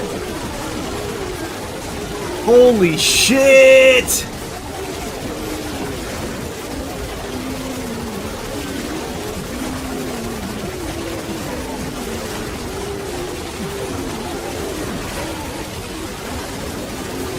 Nice, so good.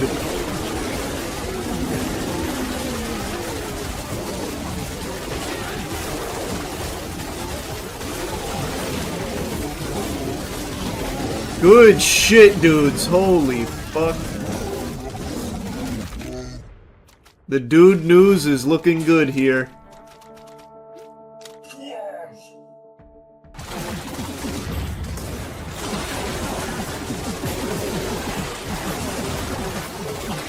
They tried to separate us. I mean, they successfully separated us. Like, that did happen, but don't let it tilt you, boys. Hang in there, dudes. I could just burn her phone, but I didn't need to. Nobody wants to be a parent these days because then you have to, like, raise a human being.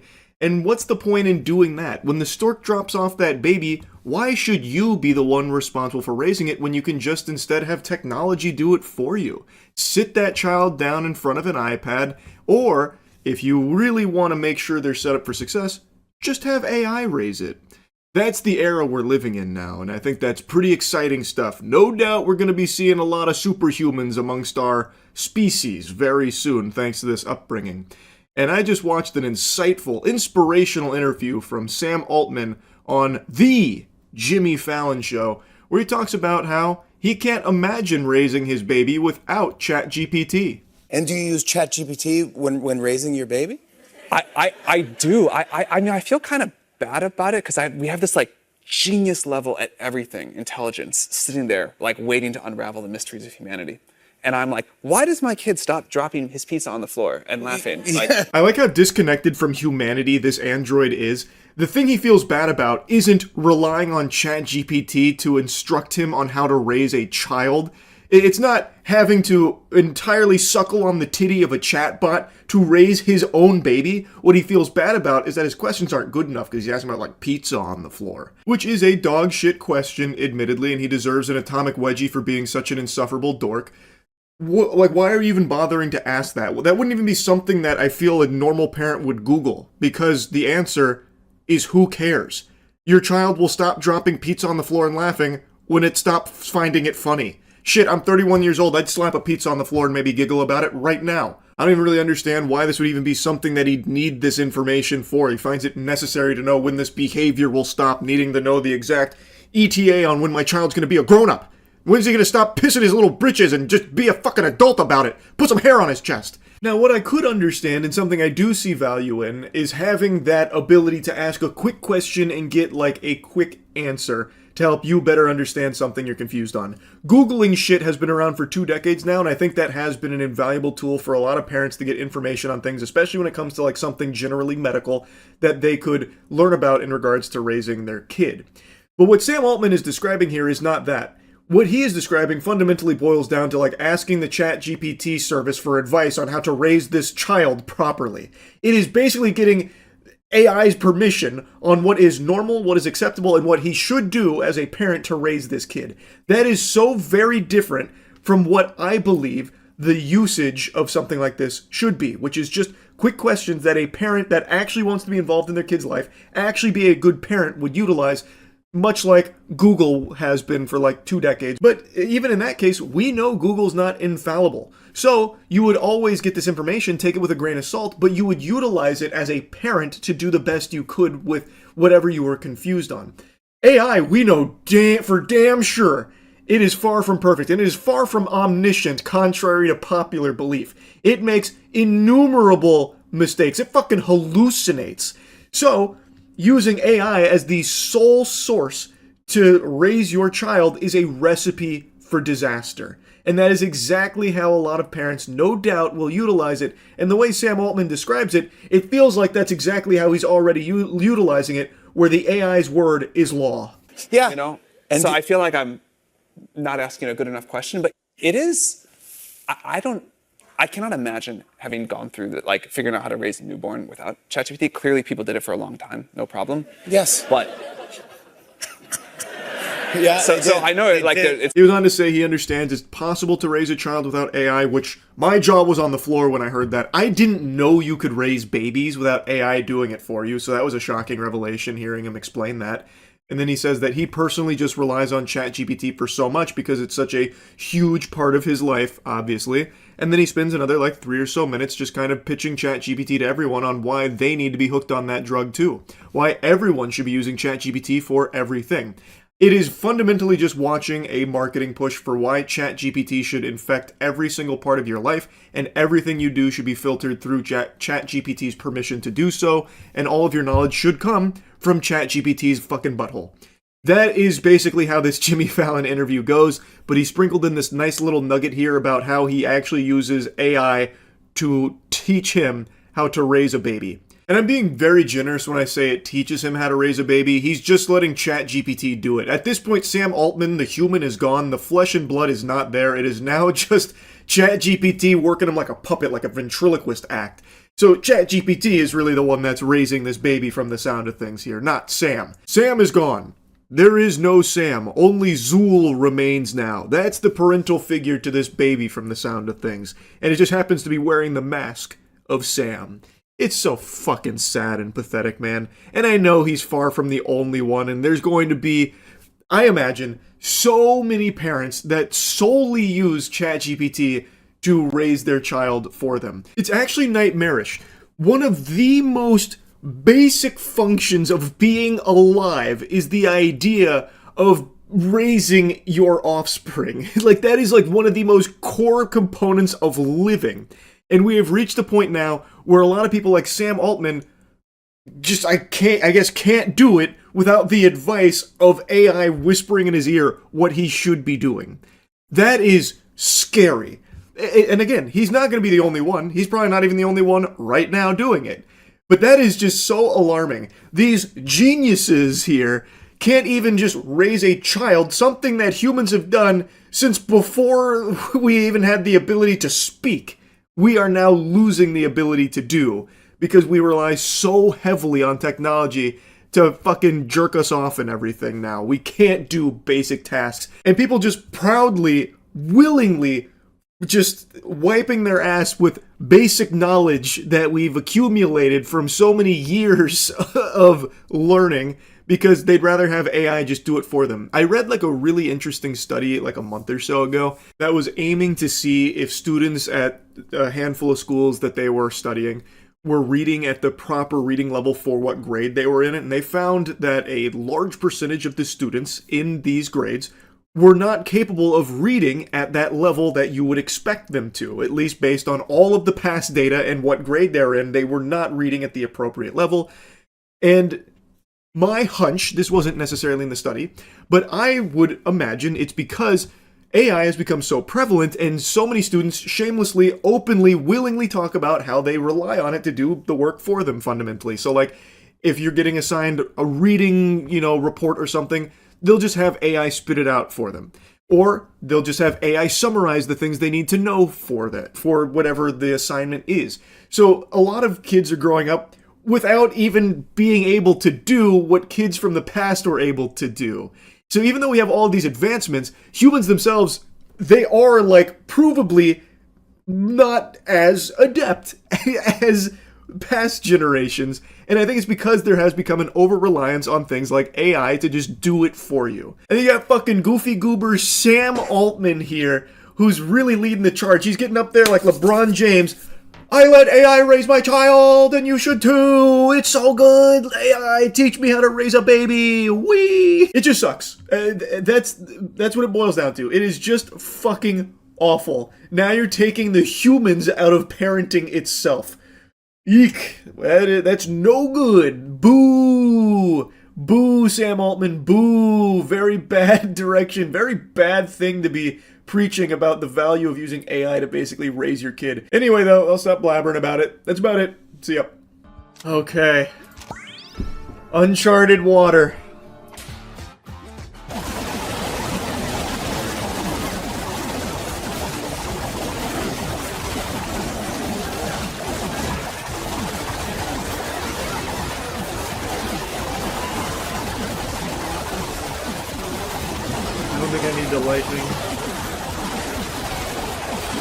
Maybe I do.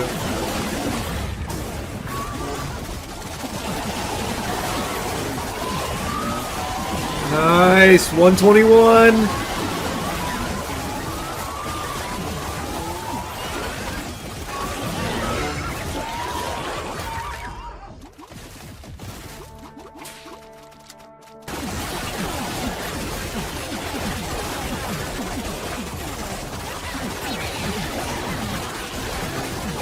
Man, the Warlock's still not dying.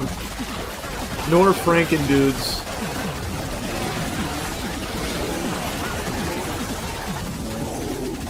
Alright, we're getting to 123. Getting close. I don't think anyone's beaten 123 yet.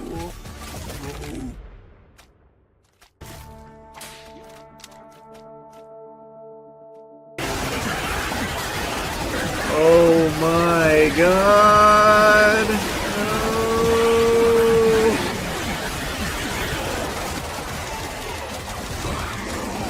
Hang in there!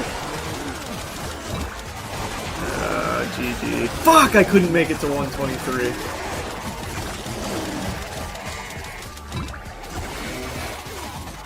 Just shy.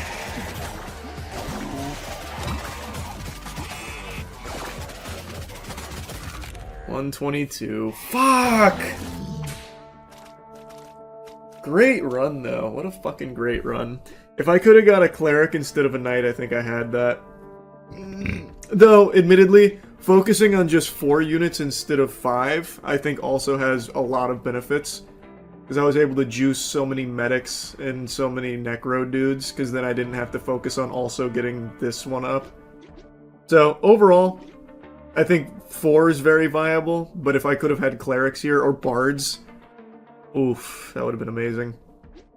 I've really come around on warlocks. That was a really good showing from warlocks. I'm fully committing to the build in my head, which is medic, cleric, bard, necro dude, frankendude. And if I do not get that assortment, I'll probably just reset. And instantly not getting what I wanted. Okay.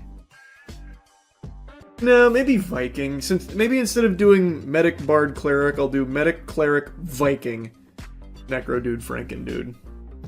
Because Viking can give everything berserk, which will be really good for us.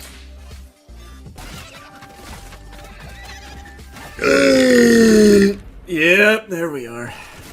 That's the sound of a dude. There we go, we got our Frankendudes. Nice. This is the one I wanted. That's the exact one I wanted. And pocket dice. Actually perfect. Threw that goose like a football. Damn, we got bards. I really need medic dude. I don't think bard's enough. Though, cleric, bard, Viking, frankendude, necro dude, is cleric good enough at healing? I don't know if cleric can do it. That's the only problem, is I'm not confident cleric is enough healing. Bard is so fucking good. I'm doing it, I'm doing it. I need to save this just so we can get necro dude for sure.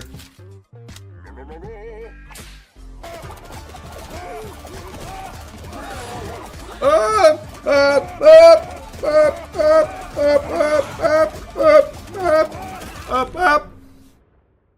Good. I'm pretty optimistic here about this run. I feel like, because when we get to 122, their damage increases 2% every second. Oh, come on, not like this. Oh my god, not like this. No way. Okay, I'll go fuck myself. Really? 4 rerolls and no necro dude. I guess we'll try this, but now my frankendude is fucking useless.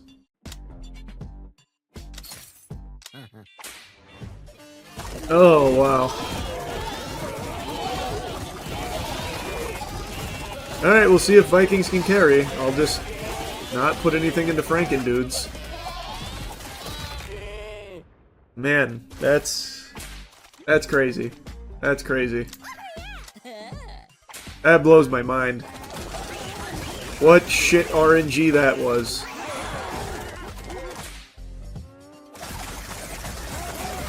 Woof! Man, we're taking damage.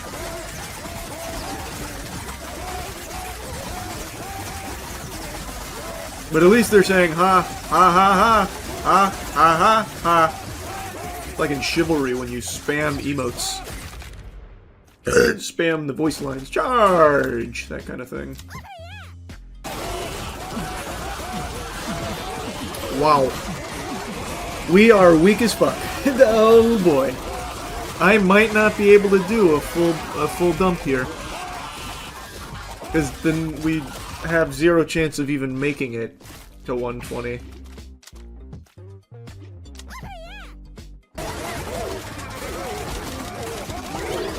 Come on, come on, come on, hang in there, hang in there, hang in there, hang in there.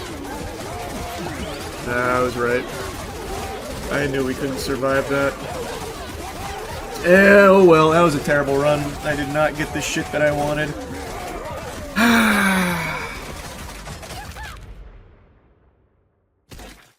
I knew I should have trusted my fucking gut there. Ugh. Oh, I should have trusted my gut. That's so sad. Don't think you're getting anywhere without a Spartan, though. I did a Spartan run earlier. I was very unimpressed with the Spartans.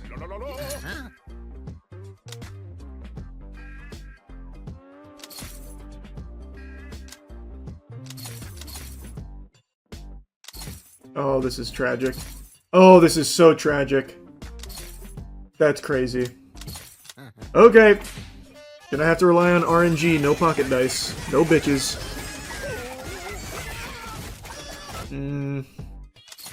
Please, I need pocket dice.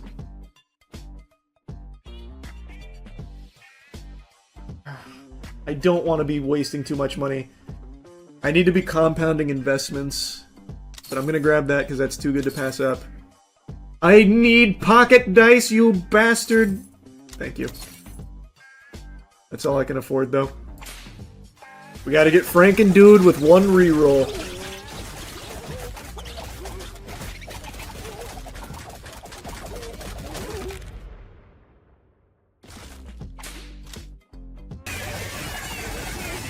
Yeah, I've been kind of addicted to this game. I just want to be one of the first people to beat round 123.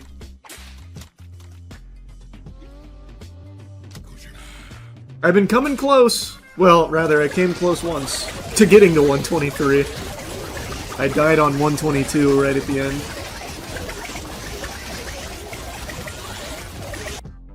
Okay, no Franken-Dude in our first set here. Oh my god, not like this. No, no, no, we have one more reroll. Franken-Dude! Okay, we're cooked. GG. Probably GG. I guess just medics. But the run is cooked. The run is actually fully fucking cooked. We'll just save the money for a big compound interest buy. I'm not gonna reset. I'll see if I can take this there. I don't think it can beat 122, but I want to see if I can take it there. The Wizard Cleric combo goes hard. I haven't really used Wizards much.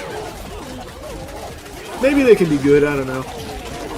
It's just the best damage dealing combo is Franken-Dudes and Necro-Dudes. I don't think there's anything else in the game that can scale as hard as that.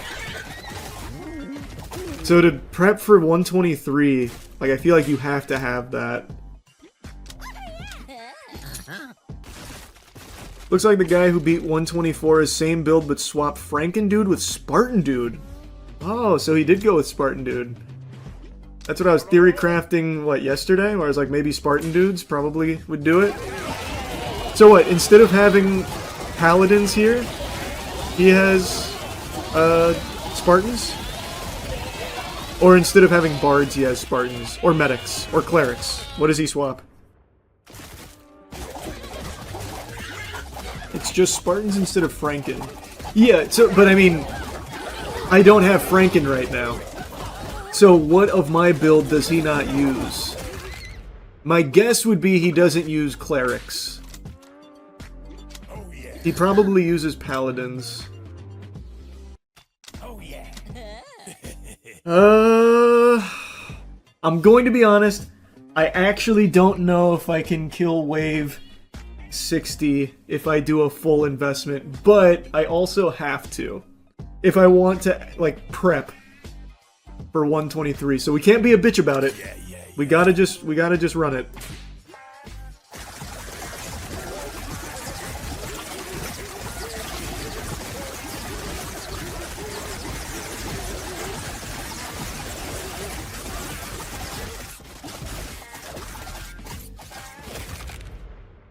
Alright, let's see if we make it. Just give me another bard. Just full buy. We got all my dudes back. Alright. Oh, we're fine. I thought they'd be hitting a lot harder on this build. Oh, we're good. Probably. Bards are dropping a little lower than I'd like, but we're still fine.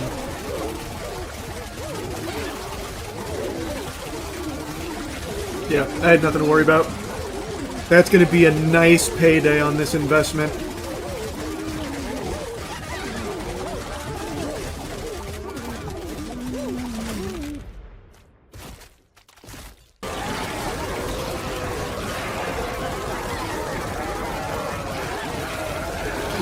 Does this go on forever, or is there an end goal?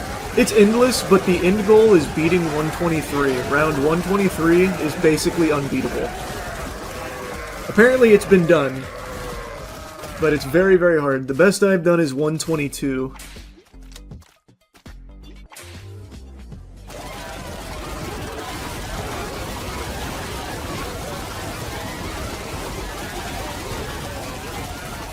Now we get to cook!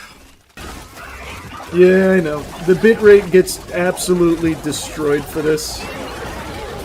Nothing I can do about it.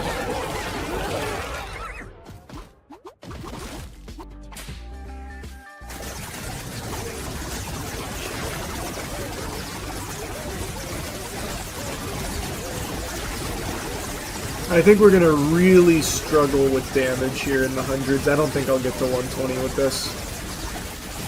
Seeing how we're handling these waves, I just don't see us making it. But we'll see. We'll see. Obviously, I'm a little greasy. No, I haven't showered yet. So what? Who cares? Have you showered yet? If you did and didn't use Cheeky soap, then it doesn't count. Cheeky's the best soap in the universe. I know, I'm looking disheveled. But what are you? The Mighty Morphin Shower Rangers? I also haven't grown any taller. I'm still short. You want to make a big deal out of that too? Point is, yesterday was a pretty crazy day on Twitch. I think most of you have noticed over the last year or so, I've been very out of touch when it comes to internet creator drama. I haven't been keeping up like I used to, but occasionally I do still dip my toes in sporadically to see what's going on. And yesterday during stream, chat was telling me about two really big things that were happening. The first being a live-streamed birth on Twitch. The second being Hassan apparently using a shock collar on his dog on Twitch. Both of these sounded fucking nuts to me, so obviously I looked into them, and I know the Hassan dog stuff is what's blown up the most, but I actually want to start by blabbering about the live birth, because out of the two of these, this is the one I have the least to say with. The Hassan dog one, I'm be yapping. Let's start with the live birth, because apparently I've got a very hot take with this. The sentiment across the web, from what I can tell, is people are extremely positive about it, very supportive, and think that it was a wonderful thing. I don't necessarily have that perspective. I'll show you a brief snippet here of what the stream was like, with the baby being delivered in front of, like, allegedly, you know, tens of thousands of viewers. I'm seeing numbers that range from 30,000 to 100,000. I think people claiming 100,000 are including all the people that watch partied the birth.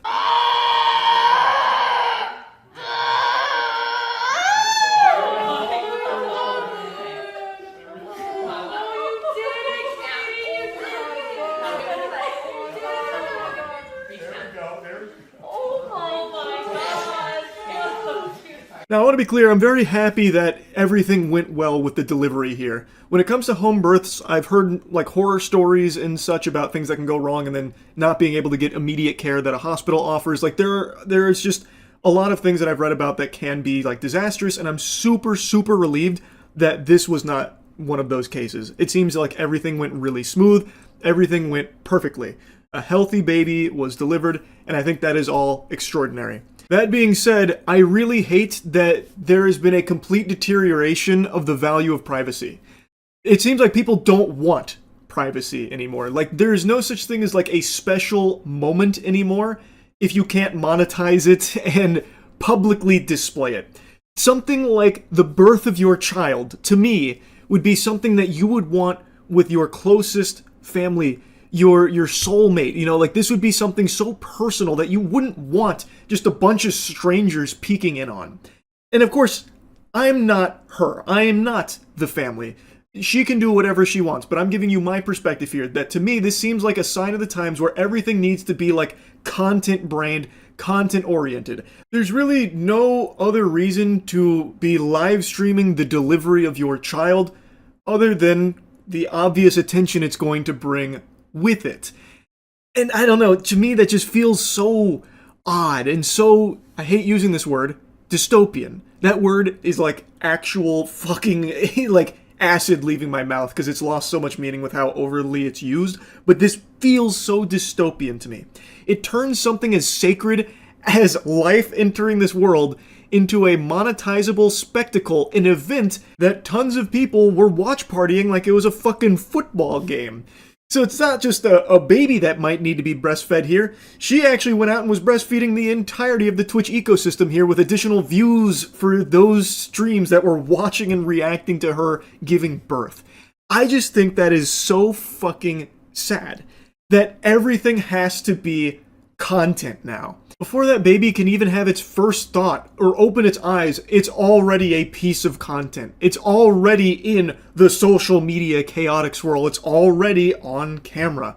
And to me, that's just crazy. But to a lot of people, it's not. Which I think is just kind of concerning that we've deteriorated so much that everything is like expected to be content now. I'm a viewer of this streamer. Why shouldn't I be allowed in the delivery room when she gives birth? In fact, that makes a lot of sense for me to be there, actually. I've watched her streams a lot. I don't know. I just don't like that. Again, I'm very happy that everything went super well here with the actual delivery of the baby and everything seems to be very healthy, and I think that's great. I just truly cannot agree with the sentiment that this is somehow like a positive thing, because I don't view it that way. Like, to me, this is very clearly content first, like content focused. And everyone can eat, so everyone gets a piece of content to watch this baby being born. I don't know. I don't really like that idea. It somewhat reminds me of a joke I told a while ago about a piece of content about how I should deliver a baby. Like how extreme that would be as like a banger video to deliver someone's baby. It's kind of like that joke, but unironically here. Like it actually happened. Well, of course, not to the level of like some completely unqualified goober like delivering a baby, but just like the act of a child being born into this world immediately becoming a piece of content. I just don't like that. Anyway, though, let's move on to the next subject. This is the one that is by far the biggest from yesterday, and probably one of just the biggest topics in general, which is Hassan and his dog. But it is emblematic of all of America's much more consequential violence. Okay, it's the same reason as to why America. Kaya, please just fucking go. Just stop. Jesus Christ, what are you doing? You're being such a baby. It's just you're making her stressed. She just literally is so incredibly spoiled from my mom. Now, for the life of me, like, I cannot understand what he's even upset about in the first place that he starts, like, scolding the dog for. She moved, like, an inch, like, slightly off of that. It's like in a video game, like in Metal Gear Solid, when someone gets, like, a fucking question mark over their head, they're, like, zipping to you immediately. Like, she doesn't do anything, really, other than move slightly. And he is noticeably upset. He is upset about that specifically. Even before this incident, earlier in the stream, he had already gotten annoyed at her for moving around prior to this. The absolute worst country on the planet, straight up, bar none, a capitalist shithole. Kaya, now is not the opportunity for you to... Down. The absolute worst fucking place on the planet. Just a horrific... I think it's pretty clear that the dog moving off of that spot is what's making Hassan annoyed at her. Now, I saw he mentioned place training. Place is an actual dog training thing. And the whole idea behind it is designating a spot in a comfortable location for your pet. For a lot of people, I know it's like their office if they work from home. And Hassan was talking about how that area is her place. And for dog training, place is supposed to be like their happy spot where they are super safe and they feel super secure. And the way training goes with this, at least from everything I know about dog training, now keep in mind, when we first got Tetra, we did do dog training because my grandmother used to live with my parents, and Tetra gets very excited to see people. It's the cutest thing in the world, but she loves to jump on people. And my grandma, living at my parents, when we'd go to visit, or if they came to visit, if Tetra would jump on her, it could cause injury. So we did do dog training in order to learn how to, help with that. We didn't do any, fear training or anything like that with shock collars or whatever, but place was something that we did learn about. And when it comes to place, you do not want to, make it something stressful for the animal, at least in our teachings. It's supposed to be a comforting spot for them, not like a stressful thing where they just go there and fucking blue screen in the brain and just sit there idly comatose. And if they don't, they get punished. So he's calling this her place. But when she's moving from the place, he's scolding her. That's not what we were taught you're supposed to do when it comes to place training. That kind of defeats the purpose of it. I don't know why he would be getting so upset at that, angry at the dog for moving from place. That really does kind of defeat the whole purpose of it. And then, in that clip, it seems like he reaches for something. He looks off screen and he extends his arm to something, and then shortly thereafter, the dog yelps in pain, and Hassan turns around and calls her a baby, and then tries to reassure the chat that she is spoiled, and then goes on to say that she's spoiled because his mother lets her, have free roam around the house. Now, he and the community are claiming that he didn't use a shock collar or anything, didn't zap her, fucking Palpatine lightning blast her or anything like that. She got her dew claw stuck on that spot, and that's what made her yelp in pain. I guess quick dog lore breakdown if you're not familiar with how those creatures function or anything. The dew claw is separate from, the paw pad area claws. The dew claw is a little higher up on the leg. And it's an old trait from back way in yesteryear when dogs needed that extra claw. It is just now an evolutionary leftover. It's still present, but it's not something that obviously gets utilized by dogs to the same degree it used to. It is a sensitive area. That is true. If you've ever cut your dog's nails, or if you've ever taken your dog to a dog salon or something and they gave your dog a nail trim, you probably noticed that when it comes to the dew claw, they're very, defensive on it, cautious, because it is such a tender spot. I have watched this clip fucking 10 or 15 times now. And today I had some friends come in from out of town, so obviously I've been out most of the day at the farm, and this was actually a conversational topic. It's become so big that it was brought up by them. And every single person, and pretty much everyone I've seen online outside of Hassan and Hassan's community, is all saying the same thing. That yes, it looks like the dog does touch its leg to that spot on the bed, but it doesn't look like it gets caught or anything. So it feels very unlikely that that is what caused the dog to scream in pain. I don't think that's what made Kaya, that's her name, yelp. It doesn't seem to get caught or snagged on anything, and dew claws aren't so sensitive and so tender that even touching them would cause a panicked scream or anything. Unless she has an injury there, but I don't think Hassan has mentioned that, at least not that I've seen. So it feels to me very unlikely that that's what caused it, based on everything that we can see. Now, initially, even Hassan's community was starting to question, did he just shock Kaya? Did he just use a shock collar on stream? And the clip instantly started going viral, and he kind of downplayed it and shrugged it off as like, oh, a bunch of bad actors attacking me for some fucking phony baloney, barnacles here, you know, unbelievable, this is all a load of fish paste. And instead of doing what I think most people, like, not even just streamers, just normal people would do, of like showing, no, look, it's not a shock collar, obviously I didn't shock my dog, he instead just brushes it off saying, nope, it's not a shock collar, you're stupid for thinking that it is. And that's the attitude that his community had as well, like, oh, you must have psychosis if you think it's a shock collar. Which I think is a little odd because it's the easiest thing in the world to prove, right? You have all these people saying this shit, it's not true. Well, it takes like actually 3 seconds just to unclip that collar and just show like, hey guys, I don't want anyone to get the wrong idea here, this is not a shock collar. Look, here's what it is, and then explain it. Like, I feel like even a non-streamer, like a complete normie, average Joe Schmo, if you went to their house and saw that happen, or like, hey, did you just shock that dog? They'd be like, oh my god, no, this is clearly a misunderstanding. No, that's not what happened. Like, I feel like most people would be very quick to show you and prove that it's not a shock collar because it's so quick and so easy to do. And the fact that he doesn't is odd. Like, it is very peculiar.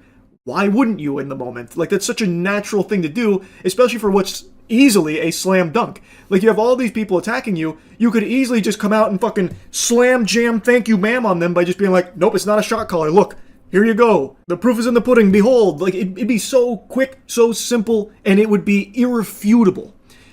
But that didn't happen yesterday. Instead, it was kind of brushed off as like, you've got to be fucking stupid to think that you know, Hassan would shock his dog on stream, and he just kind of propped it up as like, the only people that would believe this are like bad people in the first place, or like, you know, grifters, this kind of thing. And I just find that to just be so disingenuous, because most people are going to see this, and it looks like you shock your dog. Given how annoyed you are with the dog, and right before she yelps out in pain, you roll your eyes, you look at something off screen, you clearly are like, you are reaching off screen, that is very clear. And then the dog... Oh, this is really good. The tuning fork there? Hold on a second, sports fans. Maybe doable? Maybe?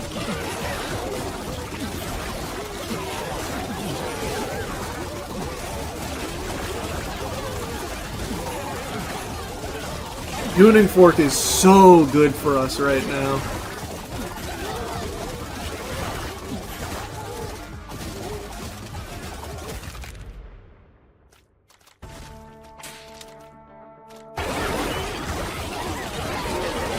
What do you need to buy to make the dudes kiss? Good question, there is no kissing item in the game yet. But it's still just the demo. But I'm sure it'll get there at some point. Yeah, we're in the bitrate destroying rounds now, I know. Just fucking hang in there, hang tight. Buckle your seatbelt. We're trying to go for the long haul, up to 123.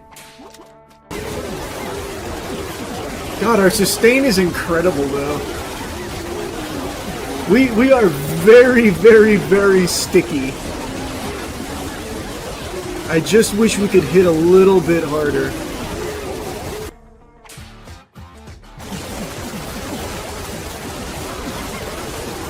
Got a little nervous there for a second. Bees can fucking sneak up on you. They can get you when you're least expecting it.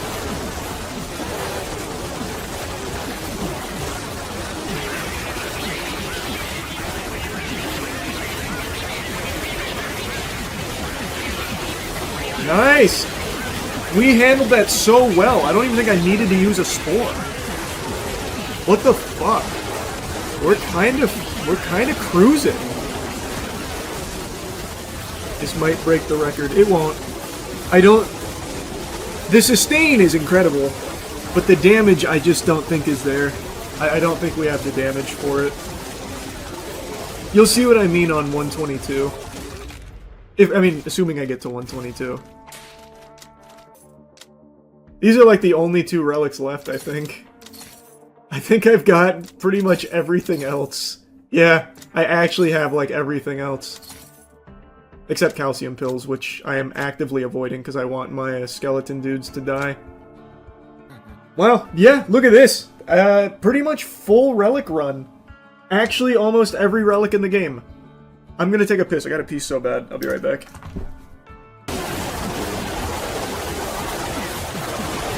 This is what I was worried about, though. Our damage isn't that good.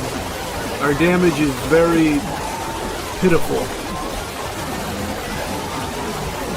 Look how long it's taking us just to kill these bees. Yeah, I don't think we get through 122 like this. Well, if I spam consumables, maybe. 520 Skeledudes. That's the most I've ever seen. Can you imagine if I had Frankendudes like I wanted right now? Can you even fucking imagine? Now, this is what I don't understand. How would you even kill them without Frankendudes? Kill them faster without Frankendudes. Like, the Spartan run apparently used Spartans instead of Frankendudes. How the fuck is that possible?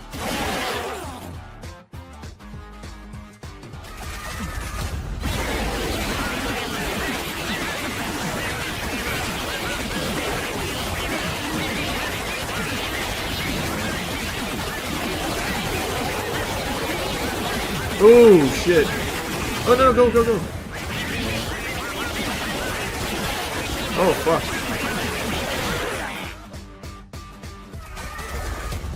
They're hitting hard right now.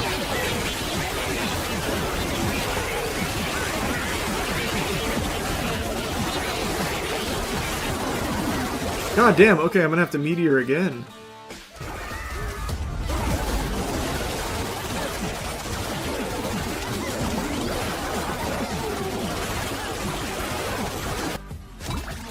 Oh, fuck! Oh, no, no, no, I wanted to click here, but I accidentally clicked the guys. Oh, Jesus.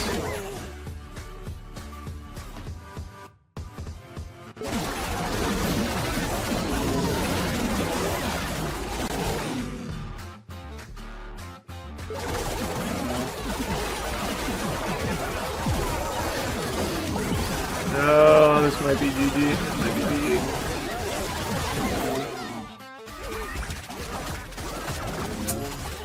Damn, didn't even make it to 122.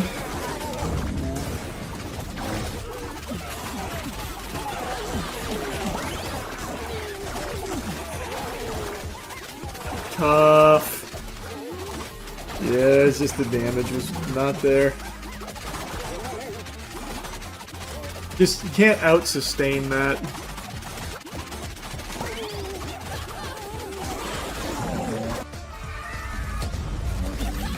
No. Yeah. I don't know how you do that with Spartans and not Frankendudes, to be honest. I think I know the perfect build. It's Spartans, medics, bards, necro dudes, Vikings. Vikings for the berserk that can proc to the whole team. Medics, obvious reasons. Bard, obvious reasons. Spartans, I looked more into them. They can just be unbelievable late game monsters. Both damage and tankiness. And I got none of those here. Except the necro dude, which is fine. And necro dudes I'm going to be running because I want the skeledudes to die. So that way I can get a lot of extra buffs to the team. So that's going to be my synergy. But I'm not going to have a ton of necro dudes. I'm mainly going to go all in on Spartans. I'm only going to be using necro dudes up to a certain amount. Probably 10. Maybe, yeah, 10. 10's probably plenty. And I don't want toughness because I want them dying. Like, instantly I want them dying. The main thing is Spartans. I think with enough Spartans you can probably just solo, they can probably just fucking solo up to 123. From what I've seen with their late game relics. Spartans. Huge. This might actually be the first time this toddler round kills me.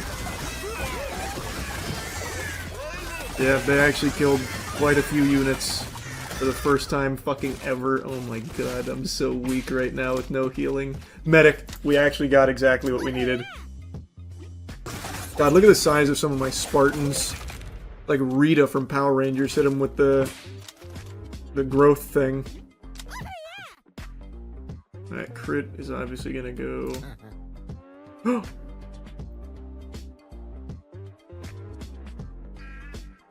I just made a big mistake by accident. I didn't mean to... I accidentally clicked when I was dragging... It's okay. This could be a huge investment play. Easy route forever, obviously.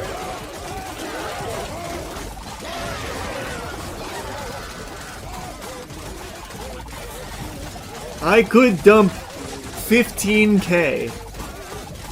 I don't know if I would survive, though. But I could dump 15k in this upcoming investment round.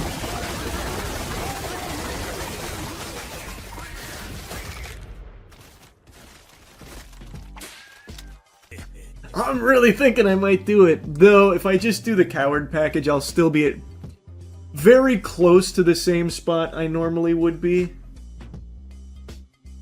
But man, if I do 15k basically in there, holy shit. I could buy everything, which I've already done a few times. But I don't know if I will make it there without buying.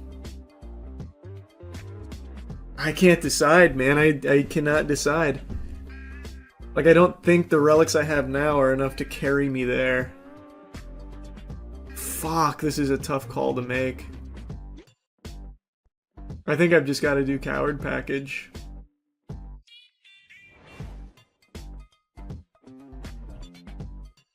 I've gotta.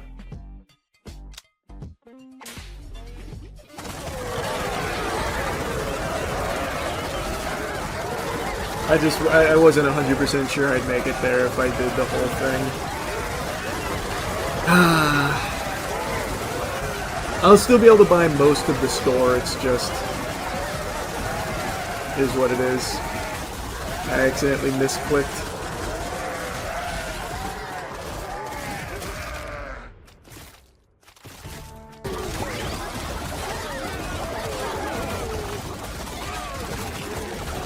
See, I made the right call. I wouldn't have made it out of here if I invested the whole thing. I'm barely going to make it out of here as is.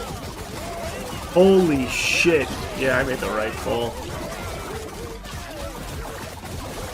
Man. Holy shit.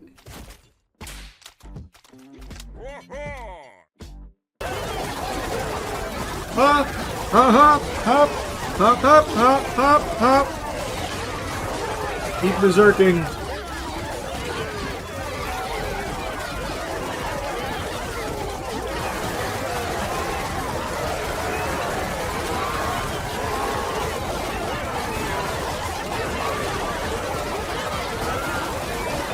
Pretty smooth run.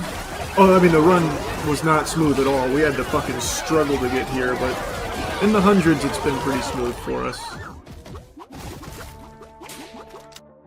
I never hit the leather bracer, holy shit. Actually a massive pickup. Yeah, we are dropping shit fast. Our damage is really good.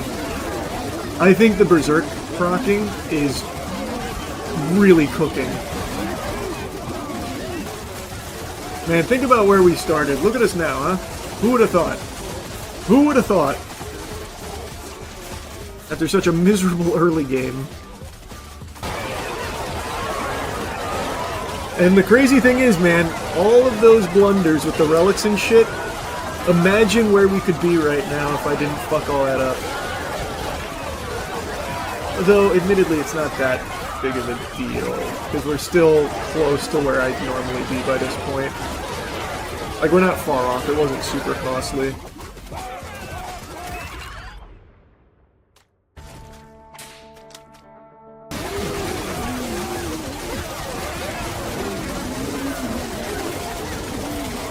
Who's in here right now in the middle of 40 alpha wolves? It's just one random necro dude face tanking all the alpha dogs. Wow. Wow. What a man. What a fucking man. Fucking bees, man. Sometimes they just do it to you. You don't expect them to do it like they do, but then it does. God, look how big the Spartans get. Holy shit. Now you get to really see them when they rage, when they berserk. Well, we got to 120 again. I really doubted we'd get there with this. It was such a rocky start. Oh my god, we're back to 122! All I want to do is get to 123. I don't even have to go deep in 123, I just want to make it there.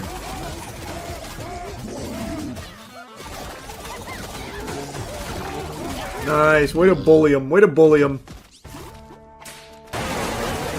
Are we holding right now? I think it's only because the polar bears are stuck.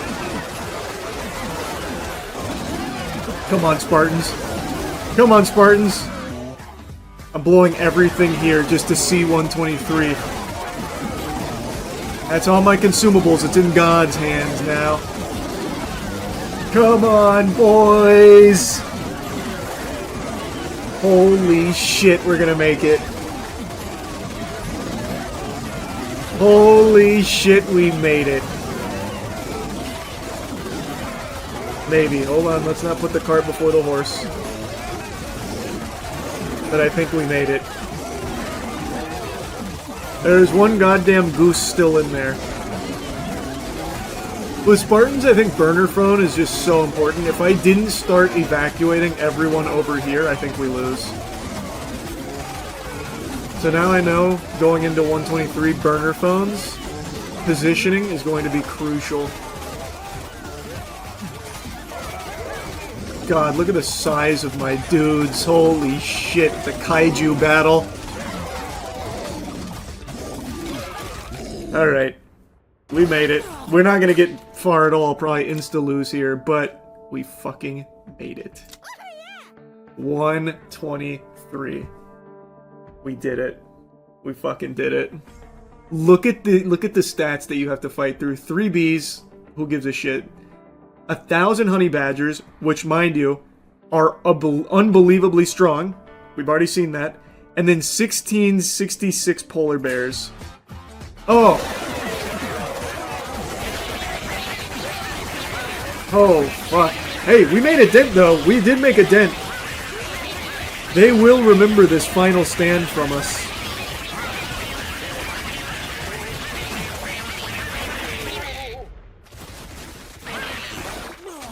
Oh, man.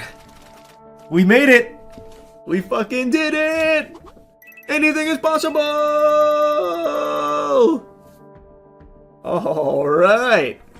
Man, I haven't had a giggle quite like the Afro Man trial has delivered. I have been getting tickled all day watching this trial and catching up with what I had missed previously on Dragon Ball Z from yesterday in the trial.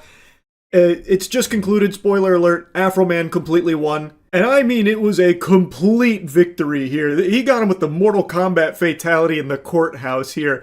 The fucking police officers that were suing him are licking the toilet bowl clean after he shit all over them.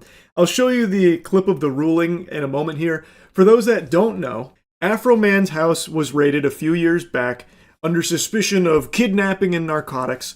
They found nothing. It was a complete sham. It was a load of barnacles. And Afro Man had security cameras set up on his property, so he caught all of this on film, and so he started to use some of that footage to make music, insulting them, ridiculing them, making fun of them, turning this misery into some boner jams for his art. And the officers that he has made songs about and made fun of got really upset. They got super sore about it, so they filed a defamation lawsuit against him. And the lawsuit has made it all the way to court, and now it's settled, but we got to witness what has to be one of the most entertaining court cases ever broadcast. In my opinion, I fucked his wife doggy style. He said it like they were facts. I don't know how the jury just didn't erupt into laughter numerous times throughout this case. There are so many moments just like that. So he has made a lot of songs and a lot of clips all about this raid and making fun of these officers. And I can't believe at no point throughout this process did the officers think, this is a bad idea. More people are going to find out about this. And that's exactly what happened. Huge Streisand effect here. So many people are learning about Afro-Man and the new songs he made about these officers through this defamation trial that's gone to court.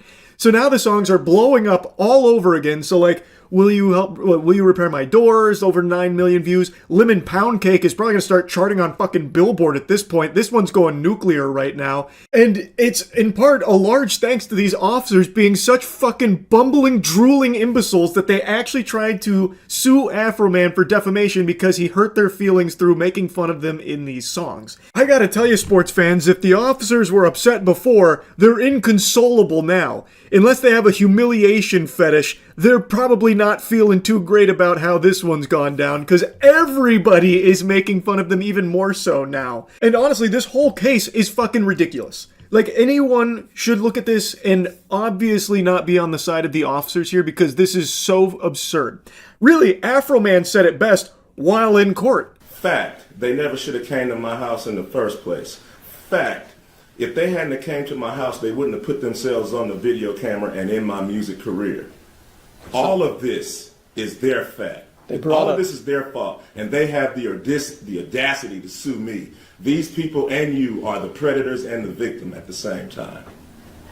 So what they did, searching your house, gave you the right to do everything you've Under done. the circumstance that I got freedom of speech, after they run around my house with guns and kick down my door, I got the right to kick a can in my backyard, use my freedom of speech, turn my bad times into a good time. Yes, I do.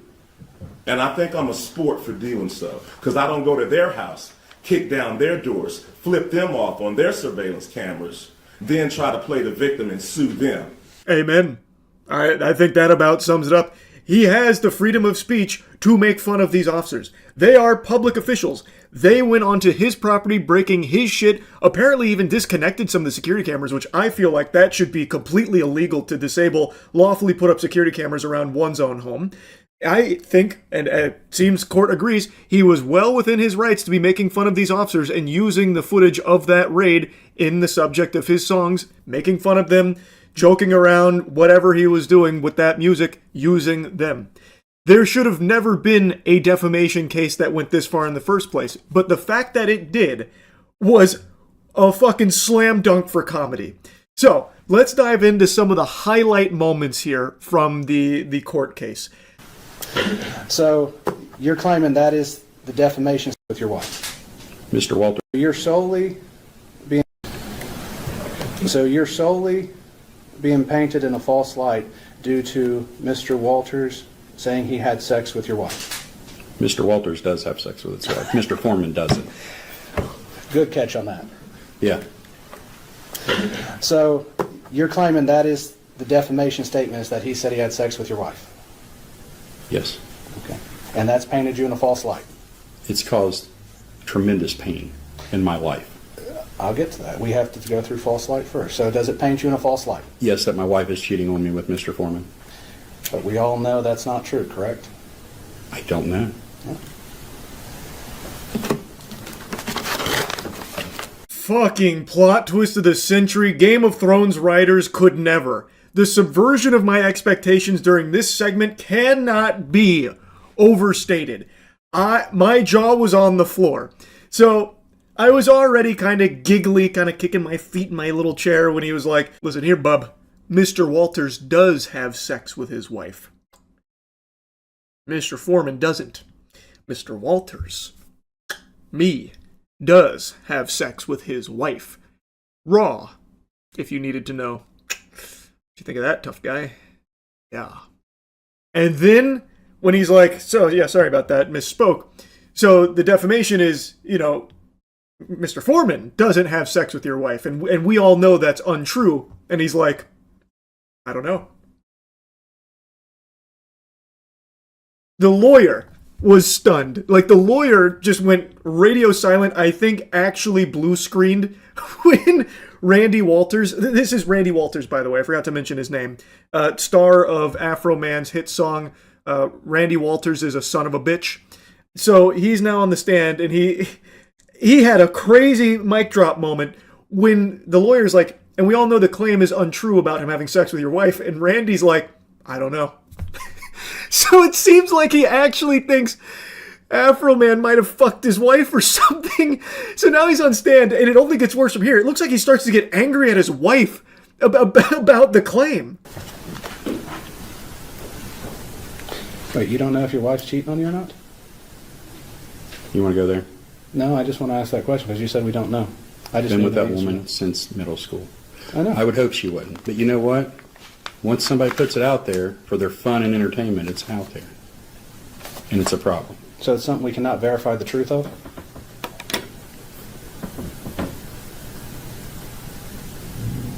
Is it a thing that can be verified, true or false? Ask your client. He thought he was playing chess, but he was actually just playing with his own butthole. I don't know what strategy Randy Walters was cooking up there in the noodle, but this is stunning stuff right now. He was giving him like a layup. He's like, all right, so the claim is untrue, right? And he's like, I don't know. I would hope my wife isn't cheating on me. We've been together for fucking years, but now that he's made a song about having sex with my wife, well, maybe he is. And maybe she's cheating on me, and maybe I hate her for it. We'd have to ask Afro Man about that. Because now it's put out there, and now it's giving me a lot to think about.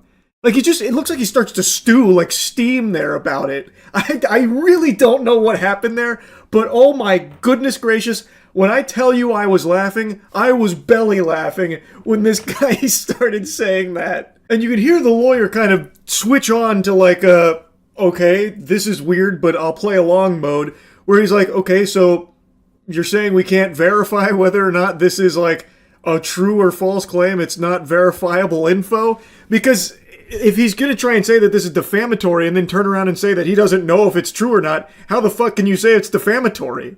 Like, it's an outrageous tactic? I don't know what else to call it from Randy Walters here. It was mind-boggling.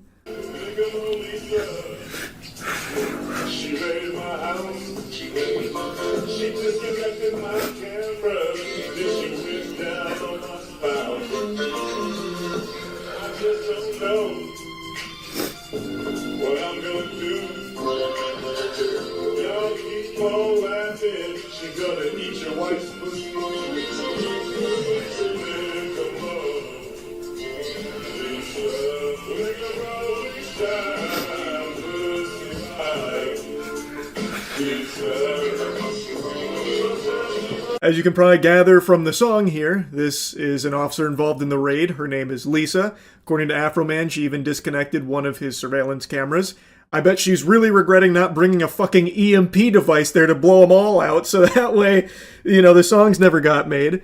But here she is taking the stand in court, and boy howdy. So they're playing the Lick 'em Low Lisa song, which is one of Afro Man's tracks dedicated to her. He made songs for like every single officer in the raid. So they're playing her song, her ballad, and she starts crying during it. And they play the whole song as she is like, tearing up. I don't think they're legitimate tears. I think these are crocodile tears designed to try and garner sympathy from the jury, like, oh, look at the toll this has taken on her. So I think that's a little bit of acting there, and trust me, I know acting when I see it. I don't like to usually bring this up all that often, but I actually starred in the Hunger Games Mockingjay Part 1 as District 8 hospital helper. Not a big deal, I don't really think about it that much anymore. Point is, I know when someone is playing a character, and right now she's playing the sobbing, traumatized officer who is being unjustly made fun of in a song. A very silly track. Like, it's ridiculous.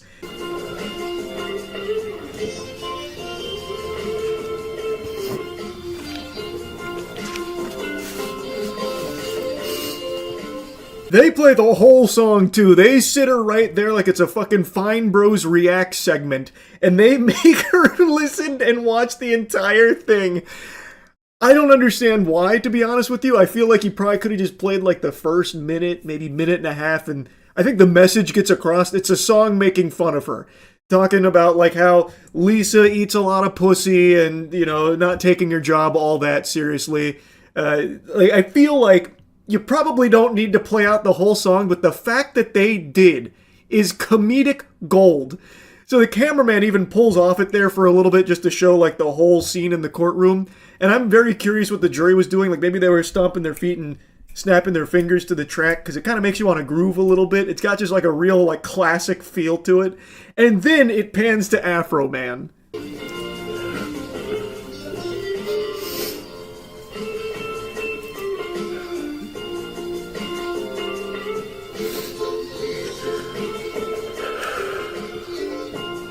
Somebody give this cameraman a raise. That is incredible camera work right there. As you can still hear Lisa sniffling and trying to get more tears out, it pans to Afro Man as the song is still playing, by the way, and he is just sitting there staring a hole through her. He is just unflinching, just staring at her. I erupted into laughter with that camera pan to Afro Man. And now, it doesn't stop there. As she's still on the stand, they didn't just play the track or anything. They also just started playing some clips that he made making fun of her. Almost as like a non sequitur. They just kind of pull it out of nowhere. Like, can you pull up another insult here real quick? The jury's going to love this one. Go to the next one.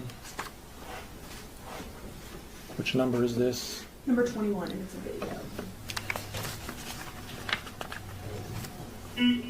Lieutenant, look at little Lisa. Stop looking at pussy back there. That's your problem. You always look at pussy and you don't even know how many pussies you've licked.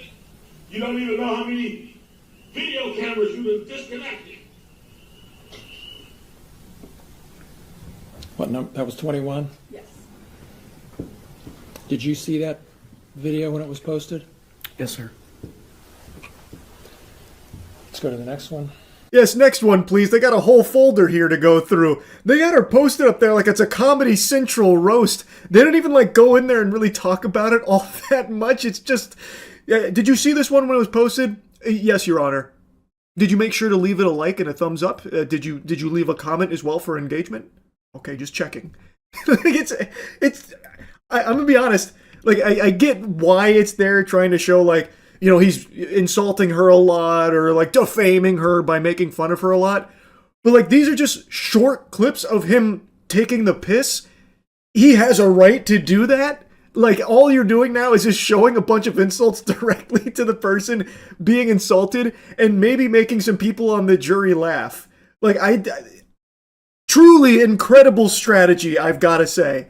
Again, like, all of this hoopla with the defamation lawsuit from the officers have done nothing but further humiliate the officers and put a bigger spotlight on it. Sean, you were called Officer Pound Cake by Mr. Foreman? Multiple times. You were received hundreds of pound cakes at work from different people. Okay. And the context of that name comes from a music video that Mr. Foreman created, correct? I don't know where he got it at, but you'd have to ask him that question. Okay. Well, I'm going to play what's marked. Okay.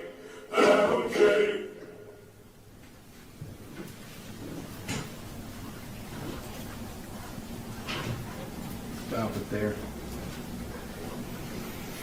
So you've seen Exhibit D, correct? Mm-hmm. You would admit that you with the glasses walking by a lemon pound cake on the counter? Yes. To be honest, this is probably the best promo any artist could ever hope for. They played like all of his greatest hits here from this whole saga directly to the people he was making fun of, and left in all of like the links and the promo and like the calls to action pushing to Afro Man's socials.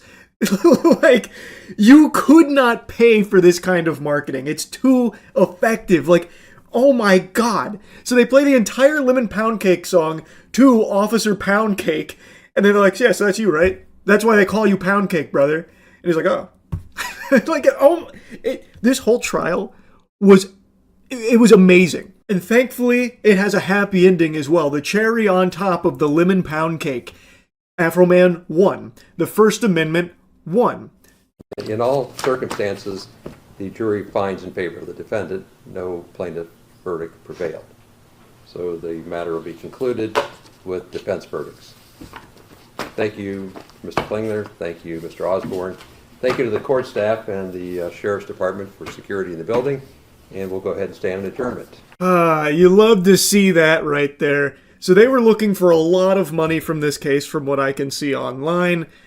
Doesn't seem like they'll be getting a single penny. Nothing at all here except for further humiliation. What an incredible defamation case. Fucking goof troop here really came after him. Didn't work out. Those officers were really upset about the songs, and now they got a lot more to be upset about, I think. I had to talk about this. This shit had me laughing hard today. So, anyway, that's really about it. So, yeah. Because this was on his own accord. Do you know how hard you have to try to get yourself inside of a porta potty tank like that? He is a big guy. When they get him out, he is like a pretty tall guy. And he's like not small by any means. He had to contort his body and commit to probably minutes worth of effort to get inside of there the whole time splishing and splashing in this bath of fucking pee and poop to get in there. And no one thought to ask why he did that or what was going on. That blows my mind. I imagine everyone just wanted to get out because of how disgusting it is. They didn't want to spend any more time there than necessary, which I understand, but come on. How can you resist the urge to get the knowledge, the forbidden knowledge of why he was in there?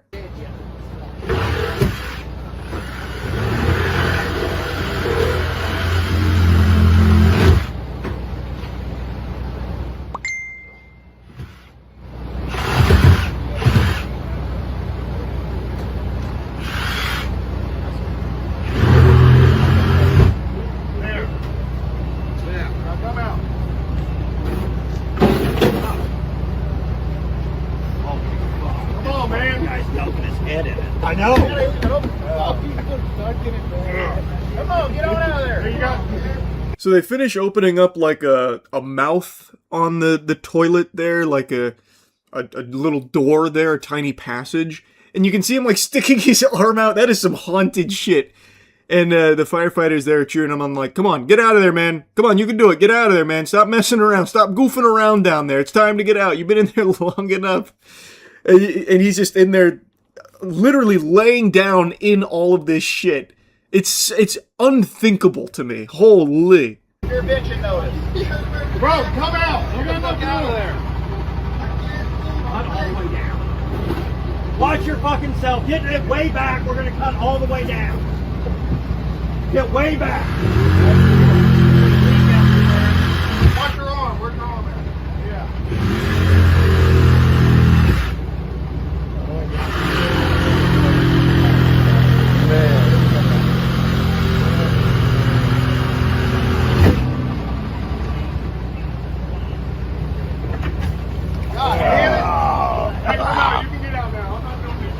No good deed goes unpunished. The firefighter cuts it even further because the guy said it still wasn't enough to get out. So he cuts it further and then with his foot tries to push it down for him, only to get blasted, splashed with the porta potty water.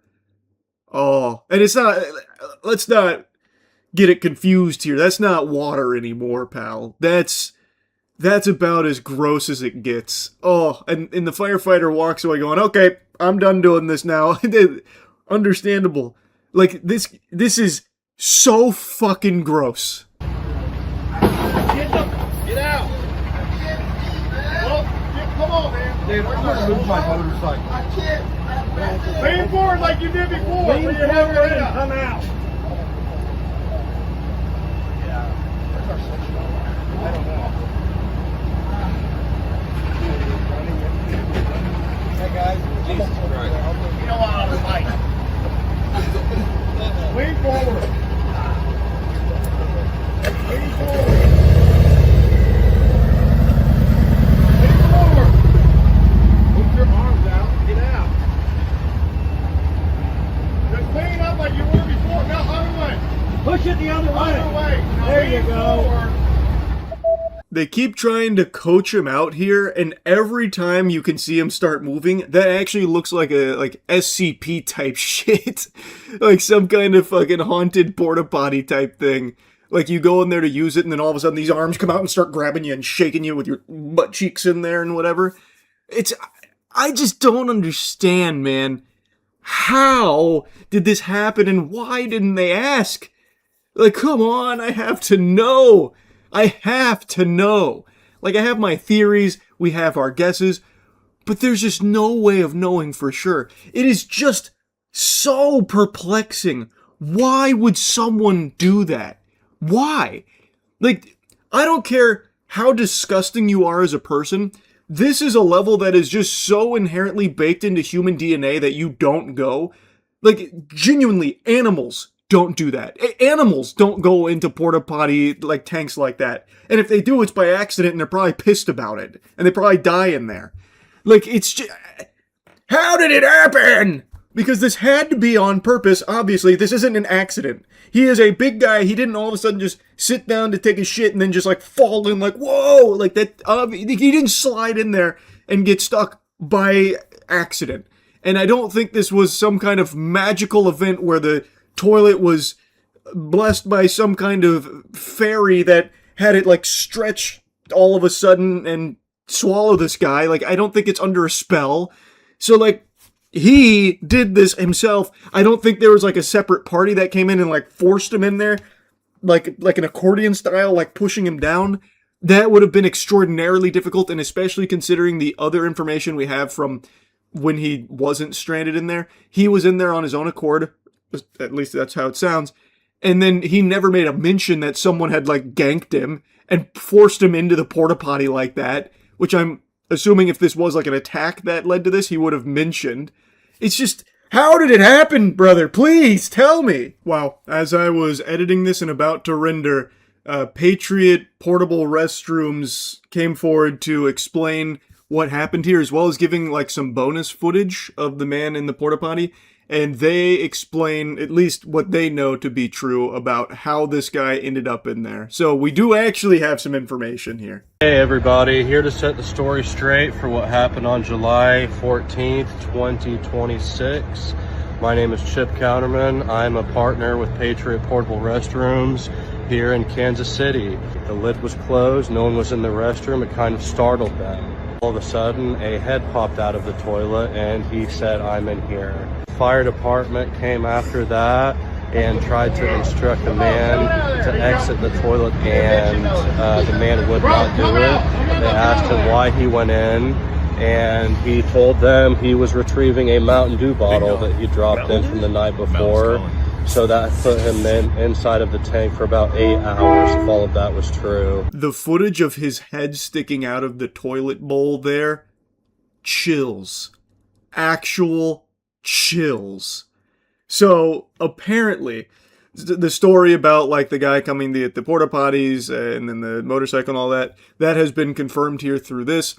And apparently someone did ask him what happened. I don't know why none of the articles I read reported on this, but according to the Patriot Restroom Chip, the guy apparently said that he went in there to reclaim a Mountain Dew bottle that was lost prior.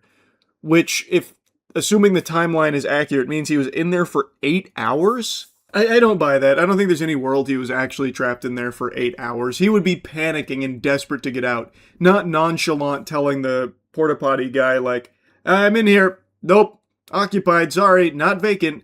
Like, he would be begging and screaming for someone to get him out. Because 8 hours in there, like, he's actually going to be taking, like, real damage. So I think probably what happened is, assuming the Mountain Dew bottle is correct, he lost his Mountain Dew bottle in there prior, like the evening prior, and then the next morning he's like, "Damn, I really want that Mountain Dew bottle back." So then he went back to the porta potty to fish around for it, and then fell in. So I don't think he was there for 8 hours, but I also just don't know how he fell in. Again, I don't think that can possibly be accidental. He is a very, like, not small guy, and there is not a whole lot of room in those porta potties. So, like, maybe if he found the Mountain Dew bottle floating in the very back, maybe he could, like, stretch far enough and start, like, climbing in to reach it, and then maybe fall in. But even then, I find that hard to believe. But yeah, that's apparently the story as Patriot Portable Restroom tells it, according to what they heard, how the man reported that he ended up in that pickle. But there's still so many questions and not enough answers. Lean forward! I ain't listening to shit! Lean forward, put your hands in the fucking thing! No, I'm not listening! Put your head through the thing like you were when you first showed up! Hey, these screws I'm not listening. Lean forward like you were before. Now you're just talking now. No, lean forward. Put your head through the hole. You got to move. Get the fuck now. out of there. Hurry up. Bro, come on. Man, the screws are sticking out. So lean forward like you have your head through the front. You got space now. No, you lean Stick your head through. Put your head through the hole. No, lean your head through the hole, cuz. I'm the dumb fuck while sitting in a fucking urinal. That's real smart to say. The firefighters aren't even bothering to hide their contempt here and disappointment and anger about this whole thing, because it is just a miserably disgusting experience. And this guy in the porta potty there has the gall to call the guy who's freeing him, saving him, a dumb fuck. And the officer's like, really? Fuck me? Look at you, man. Look at where you are. Like, the gall. Shocking. So he's trying to say, like, the screws are sticking through, which I imagine they probably are, but you can definitely get around that. He does have quite a bit of space now, especially considering where he was when he got himself in here in the first place. So maybe he's just having fun in there in the adventure. And honestly, like, it does look more spacious in there than I would have ever thought. There is a full human being in there who is fully outstretched, and still I can't see, like, exactly how deep it goes, but it still seems like there is room to maneuver. Shocking amount of depth to these porta potties, I suppose. Get out of there. There you go. Now take your left arm. Take that left arm, put it straight up. Put it straight up. Look at these fucking screws. Bro, put that arm up. Bro, listen. All you gotta do is check this thing before it come out. No, you can put your left arm straight up. Listen to me. Left arm straight up. There you go. Now lean forward. Lean forward. Keep leaning. Put it back a little. Come on. Man, I can't. Wow. That one felt pretty close. I really thought he had it there. Because it looked like he did only need to lean forward and he would basically be clear. Like, the screws that he's referring to, I think, are on, like, the sides near it. It's hard to piece together, and I don't know the anatomy of a porta potty all that well, especially not from the inside looking out like that. So, I feel like if he did lean forward there, he probably would have just been able to slide on out. Like, the plastic's probably pretty sharp, but I don't think, like, it doesn't seem like it's sharp enough to have, like, cut him or anything, so probably would have been able to get out right there if he had committed to, like, leaning, I think. I think the firefighter was probably right. Watch your head, okay? Do you like carry Vicks that you can put under your nose? Take that. Don't move.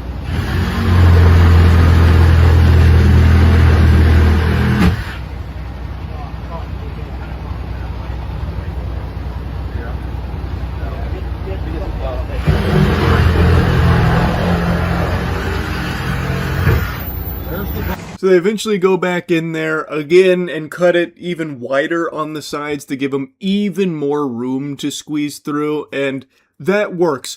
But unfortunately, the person filming doesn't capture the moment that he gets out. The most important moment of the whole video, the climax, was not captured on film.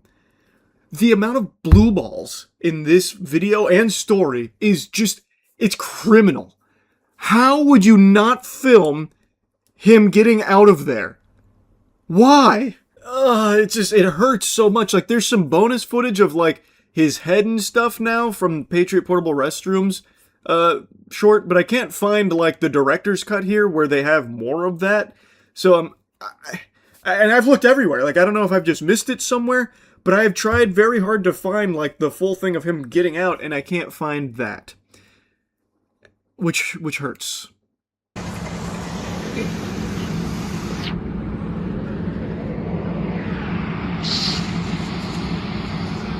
So, the aftermath, once he's freed from the porta potty, they give him a little shower there to get a lot of the garbage off. What a wild situation. What a crazy scenario there. Yeah, so that's about it. See ya. Hold your horses. No, this video is not about One Punch Man Season 3. If anyone out there has eyeballs and you've unfortunately subjected them to the torture of One Punch Man Season 3, you probably know that not much has changed since the last video I made on it in terms of how disastrous this season has been. But I want to give credit where credit is due. The most recent episode, episode 8, is the first time this season I felt like I was actually watching an animated series. We had a fight sequence with characters that actually moved in this episode. Whoopee! Yeah, we fucking got there, baby. Anything is possible! This is the first episode where the fight scenes actually have motion. There are moments in the flashy flash fight that I think are really good. Is it perfect? No. But compared to the rest of the dog shit we've been fed, this was a gourmet meal of an episode. And I think what this shows, at least to me personally, is that JC Staff can deliver quality at least to the same level they did in Season 2 of One Punch Man, which in hindsight, pretty solid, but Bandai is the reason why Season 3 is so shitty, because of lack of budget they were willing to allocate to the season, lack of time they gave JC Staff to work on it. Somehow they still had it be just like rushed out and farted whatever they could get on the table. Even though it's been 6 years since Season 2, I think Bandai is the main villain here that has caused Season 3 to be so awful, so rough. And Episode 8, I think, is irrefutable evidence that JC Staff can deliver good quality animation if they have resources and time to do so, which Bandai deprived them of, just left them fucking emaciated, malnourished with no money and no time to work on it. But I was pleasantly surprised at the quality of Episode 8. The flashy flash fight, I thought, was really solid overall. It doesn't salvage Season 3, like it doesn't redeem it, but it is a nice treat. There's only a handful of episodes left in Season 3, so this is very tardy to the party here. This would be like me finally hitting a growth spurt and reaching 6 feet tall by the time I'm 85 years old. You know, at the ripe age of 85, I'm finally living my dream of being 6 feet tall. But you know, it's a little late. Kind of cool anyway, I guess, though. Point is, I'm glad Episode 8 was good. It's finally a step in the right direction, and maybe I'm just suckling on the supple bosom of hopium. Maybe I'm just latched onto the titty here. But maybe this is a sneak peek at things to come, that the next handful of episodes, it's going to finish on a high note instead of this sad whimper that the rest of the season has been. Probably unlikely, but who knows. What I do know is that we here at Cheeky decided to extend the Black Friday sales offer to today. So today will be the final day for the 20% off of all of our soaps using any creator codes. So go to usecheeky.com right now to get the best soap in the universe at an incredible deal. Anyway, like I said, this video is not even about One Punch Man, but I wanted to mention that really quick. This video is actually about a different anime, one that a while ago I said I didn't like. And I dropped it after like 5 or so episodes. It just wasn't hitting for me. But recently I wanted to give it another shake, another spin, because I've seen perpetual glaze for it, and I thought, let's just really commit to it and let's watch the series. And I really, really like it. Frieren. Frieren is a show that I'm sure you've probably heard of in some capacity because people love this show. And when I initially watched it when it first came out, I just had a hard time getting into it.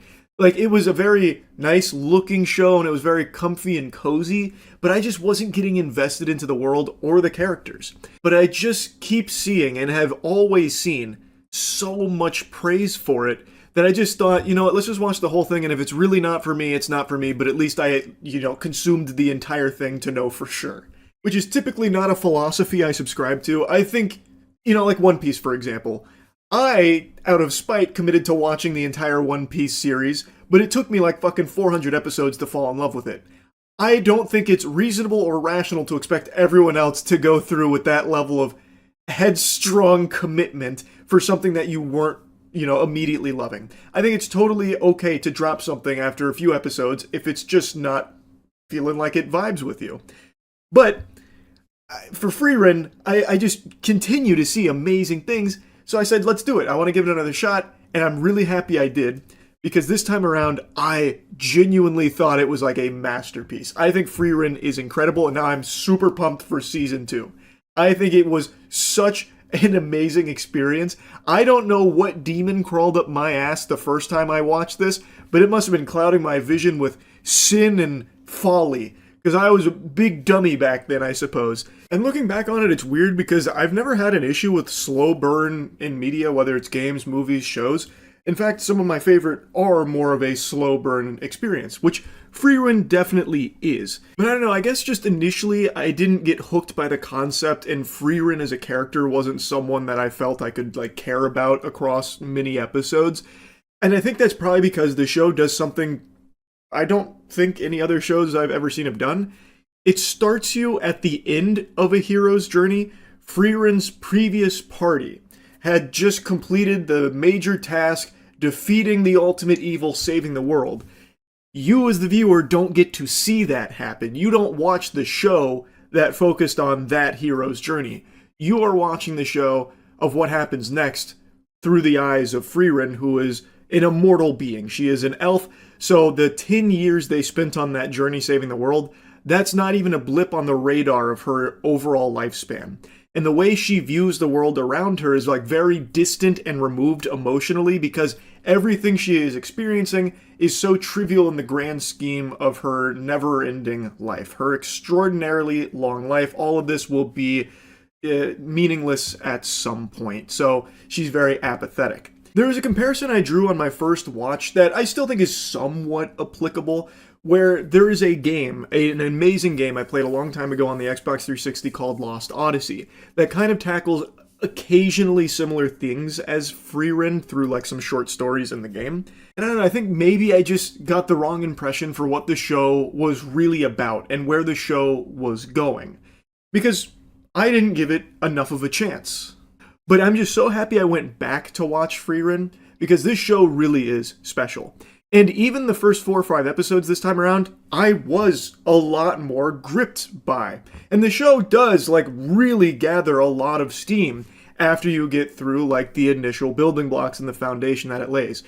My initial impressions of Freerun was that she was just going to be kind of a generic stoic character, an immortal, where everyone she could ever care about will die, so what's the point in caring? Which is something I've seen in other shows where they have a character that feels kind of like a robot, like an emotionless husk. And I thought that's what they were setting Freerun up to be, where eventually they'd start to crack that shell slowly but surely. She is immortal, time is very different to her. But she has emotions, she has tons of emotions, and she conveys them in her own way, and she subtly changes as well in her own way as a result of all of her experiences and everyone that she meets. And she starts to have regrets, and she starts to care to learn about these people that she has a party with. So it's a very cool growth to see across the season, and I just think the show is beautifully done. It has action too. It's not just dialogue and doing chores. Granted, a lot of it is them making stops in their journey to do certain things, but the stops are also a really valuable experience too, and they're not boring or anything. I actually think some of the stops are the most memorable parts of the show, with what you get to learn and what comes from their experiences at these stops, where she's collecting grimoires and whatever is payment. It's just unlike anything I'd seen before, and I think my initial impressions were that it was going to be kind of boring, maybe even slice of lifey, so I just maybe didn't tune out and connect with the themes. But going back this time around, man, it fucking hits. Time has always been a very grand, scary concept to me. In fact, 2 of my tattoos are time-oriented pieces, as corny as that sounds. It's just so interesting the things you can play with in this ballpark when it comes to time. And the way Freerun uses it with her, I think is brilliant. The show is just truly a complete package. It is visually breathtaking. I think they've knocked it out of the park with the animation.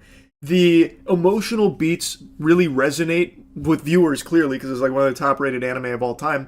But even me personally, a lot of the themes that we're coming across, they do hit, and it feels very poignant. It is a well-executed show when it comes to its emotional moments, and its characters, I feel have a lot of depth and are very well fleshed out and established, and it makes you care about them and their journey. And it does also have action, and I think the action is great. I'll probably wait to do a full review on Freerun after Season 2, because it's right around the corner. But for now, I just wanted to put this out here about how wrong I was with my initial impressions of Freerun. This show slaps. I think Freerun is a masterpiece. So I definitely get the glaze now.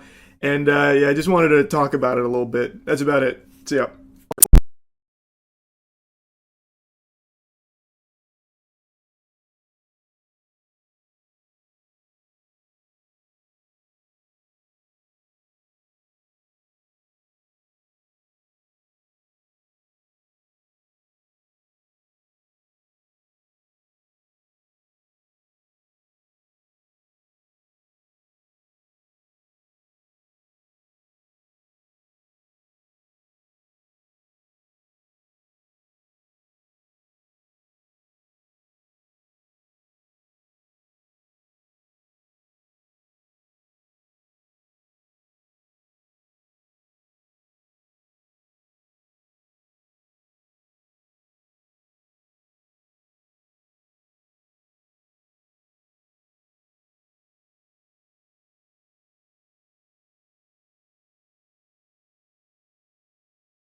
I'm trying to save it for 119.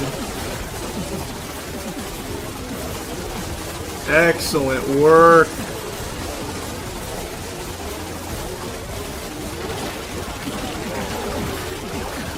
Nice. We lost a couple of bards, but that's okay. That's what Dude Juice is there for. It exists for a reason. I actually want to see the stats on this one here. I feel like the vampires did a lot for me. Reducing their damage. Wow, they even did like a ton of healing on their own. God, look at the damage taken from the knights and the damage prevented from the knights. Oh my god.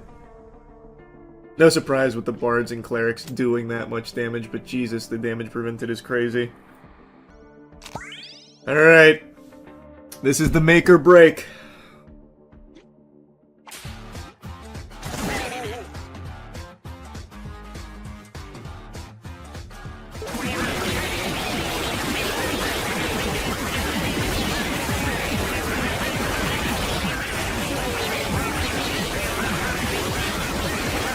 Come on, boys. Come on, boys.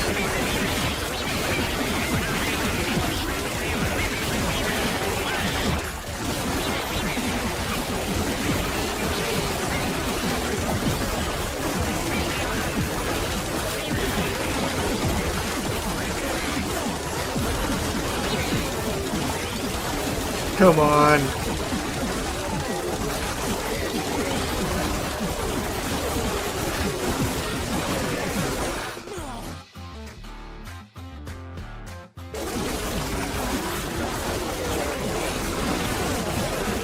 Oh, man, 119 is just too hard.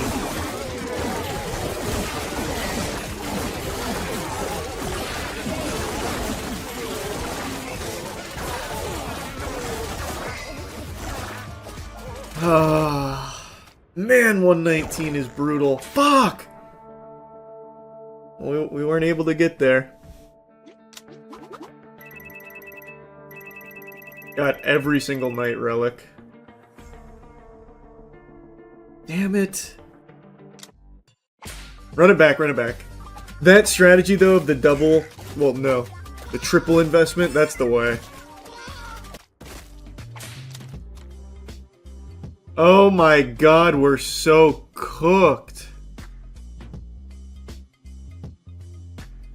No healing at all. Man, the toddlers are eating us alive. This is such a terrible setup here. I cannot believe how bad this is. I just kind of want to see it through now. This is unbelievable.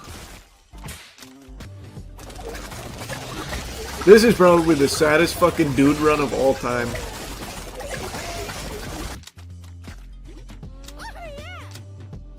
I can't decide if I want Cleric or Bard more.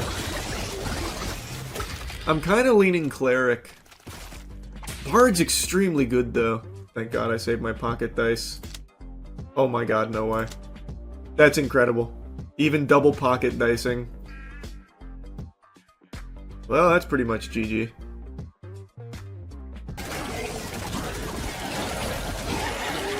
Ooh. I lost 2 Franken dudes there? What the? 3 Franken dudes there? What?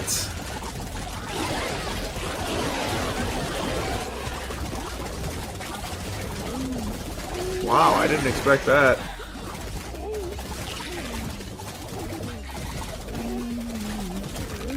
Wow. Those guys kind of popped off on me.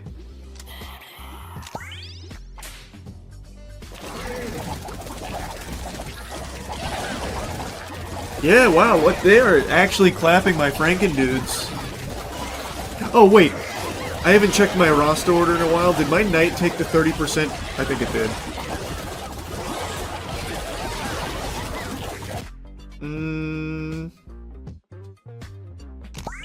Yeah.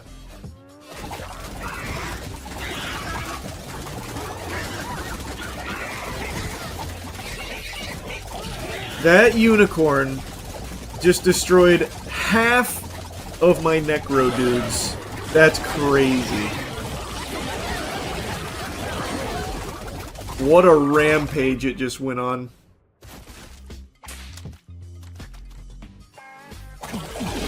Oh! Wow.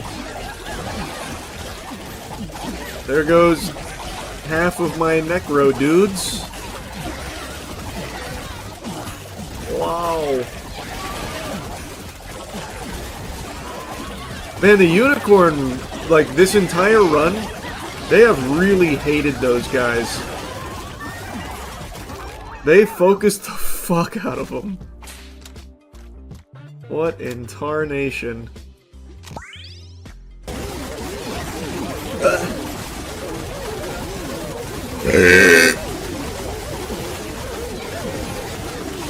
Their damage is also really good now because of the stored pact buff that they get.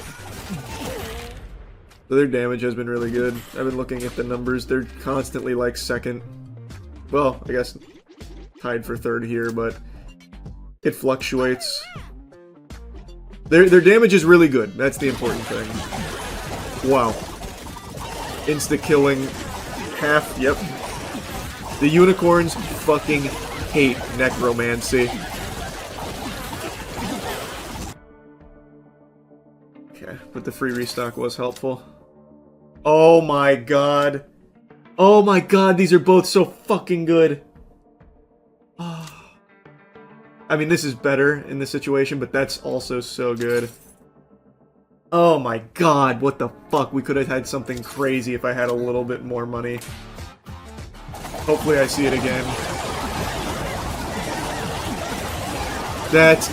Oh my lord, Tourniquet was unreal.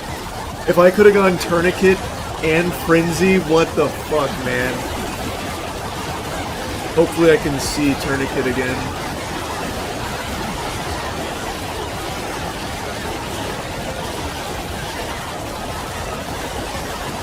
Haven't lost a single non-skeleton dude.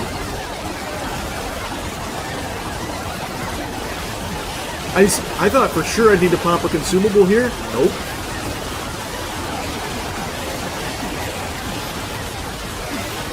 Even my one knight, unrelicked, is still alive. Holy shit.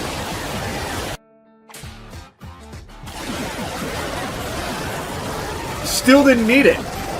Holy shit. Wait, we are cooking. We are cooking. You love to see that, man. The boys are really performing well. These dudes are putting on a fucking show. Excellent work, gentlemen.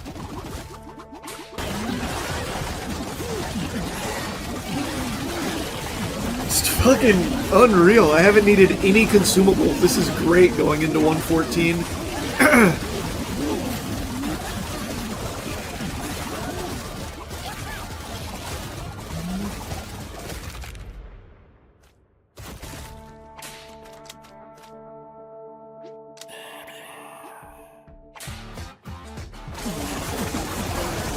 Even the bees, man! Even the bees can't fuck me! Oh my god.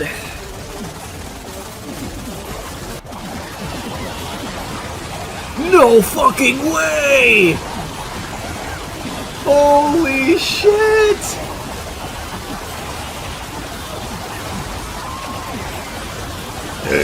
Not a single casualty. Or consumable.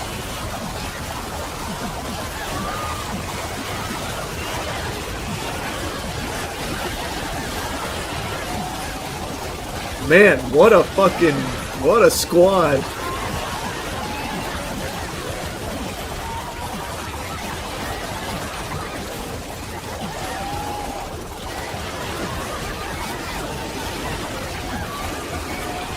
Warlocks did great, man. Warlocks really did impress me here. I'm very proud of them.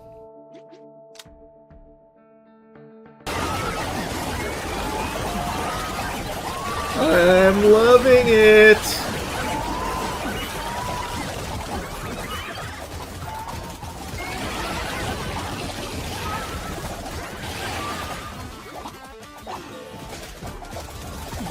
Those unicorns even tried to isolate one Franken dude, bully him, and couldn't.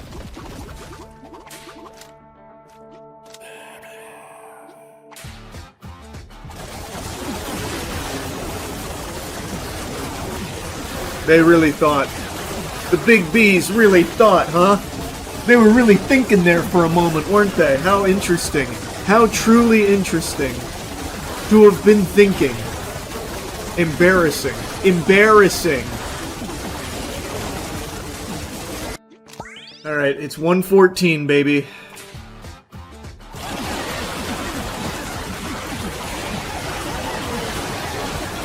I don't think... Did either of my... There we go. Wow, there was so much lag there. Neither one of my things went off.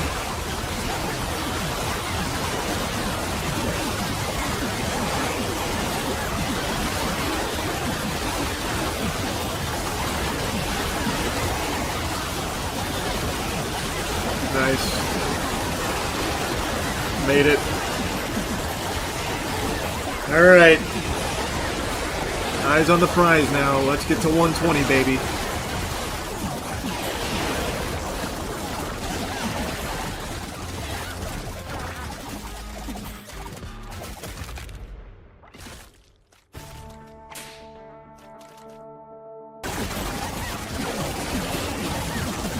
It's crazy how the knight doesn't die. I have put 0 relics into the knight, nothing, and he still has survived every single round. I think he's only died like once when I first got him. When he first showed up at my doorstep.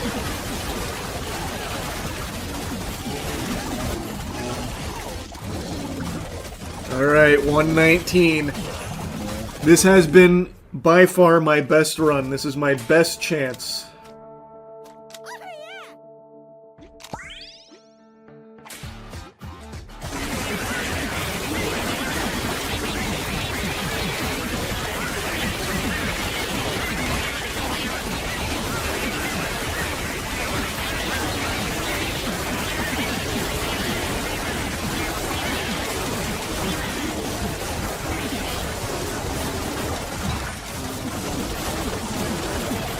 Come on, boys. Hang in there, hang in there, hang in there.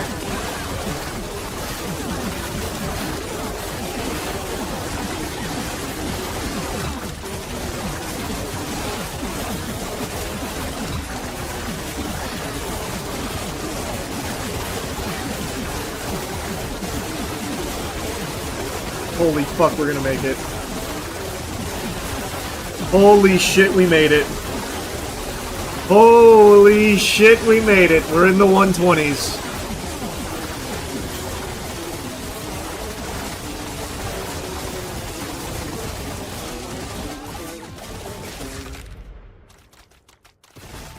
We fucking did it. We're in the 120s. It's rare that I can't yap up a wacky intro, but learning about this menace has left me stunned. I just saw this video from EWU Body Cams about this guy that would hide cameras in like every bathroom on the planet, it seems like. I wouldn't be surprised if he's got hidden cameras in my own porcelain throne territory there. Like he's infiltrated my domain and is filming me. I'm calling because we just received an anonymous tip that someone has a camera in our employee bathroom and is uploading videos online. They still haven't raised my charges. What's our charges? You're not supposed to be judgmental to anybody's crimes, by the way. What the hell is even that? You're not supposed to be judgmental of crimes? I don't remember hearing that in the Miranda rights. I can't even really imagine that. Like, you show up to a murder scene, you catch the suspect, and you just happen to say, like, hey, buddy, look, I don't mean to be judgmental here, but you strike me as a bit of a jerk for this, you know, taking a lot of human lives here. I know, sue me, I don't mean to judge. I feel like as far as judgment goes, crimes are a pretty solid one for people to form an opinion on, rightfully so. If you are found guilty of secretly recording thousands of people using the restroom, you're a fucking freak and people will judge you as such. On July 19, 2022, the police in Ann Arbor, Michigan responded to the Briarwood shopping mall after receiving this unusual call about video footage from a store bathroom being uploaded online. Horrifically, the resulting investigation into a tech-savvy peeping Tom would spread throughout the city of Ann Arbor. The final number of cameras and victims is enough to make your skin crawl. It's not exaggerating either. It actually did, by the end of this investigation, have my fucking jaw on the floor with how many cameras and how many videos and how all over the place it was. There wasn't a bathroom in Michigan that was spared his peeping. Like, this guy is like the supervillain of shitters. There was nowhere safe, no porcelain throne left unsullied by his eyes. His near omniscient eyes. He dedicated his whole life, put his soul into his craft of spying on every bathroom in Michigan. He was literally like the architect from The Matrix. This morning, it was my boss who took the phone call. I don't know what time it was this morning from a restricted number. He was like, it's a restricted website. You're not going to find it, but I just wanted to let you know. The responding officer headed to the bathroom to take a look for herself. Notably, the bathroom was usually reserved for employees. Like sideways, yeah, on that shelf. But, I mean, I don't know how. I know they can be tiny. Police would learn soon enough that the employees at Altered State were not the only ones to have their privacy violated. In an unanticipated shocker, the police would find over 200 hidden camera videos from no less than 7 different bathrooms throughout the city over the next month and a half. So this was the first domino to fall here that led them down this crazy trail. They found so many cameras and videos from this guy.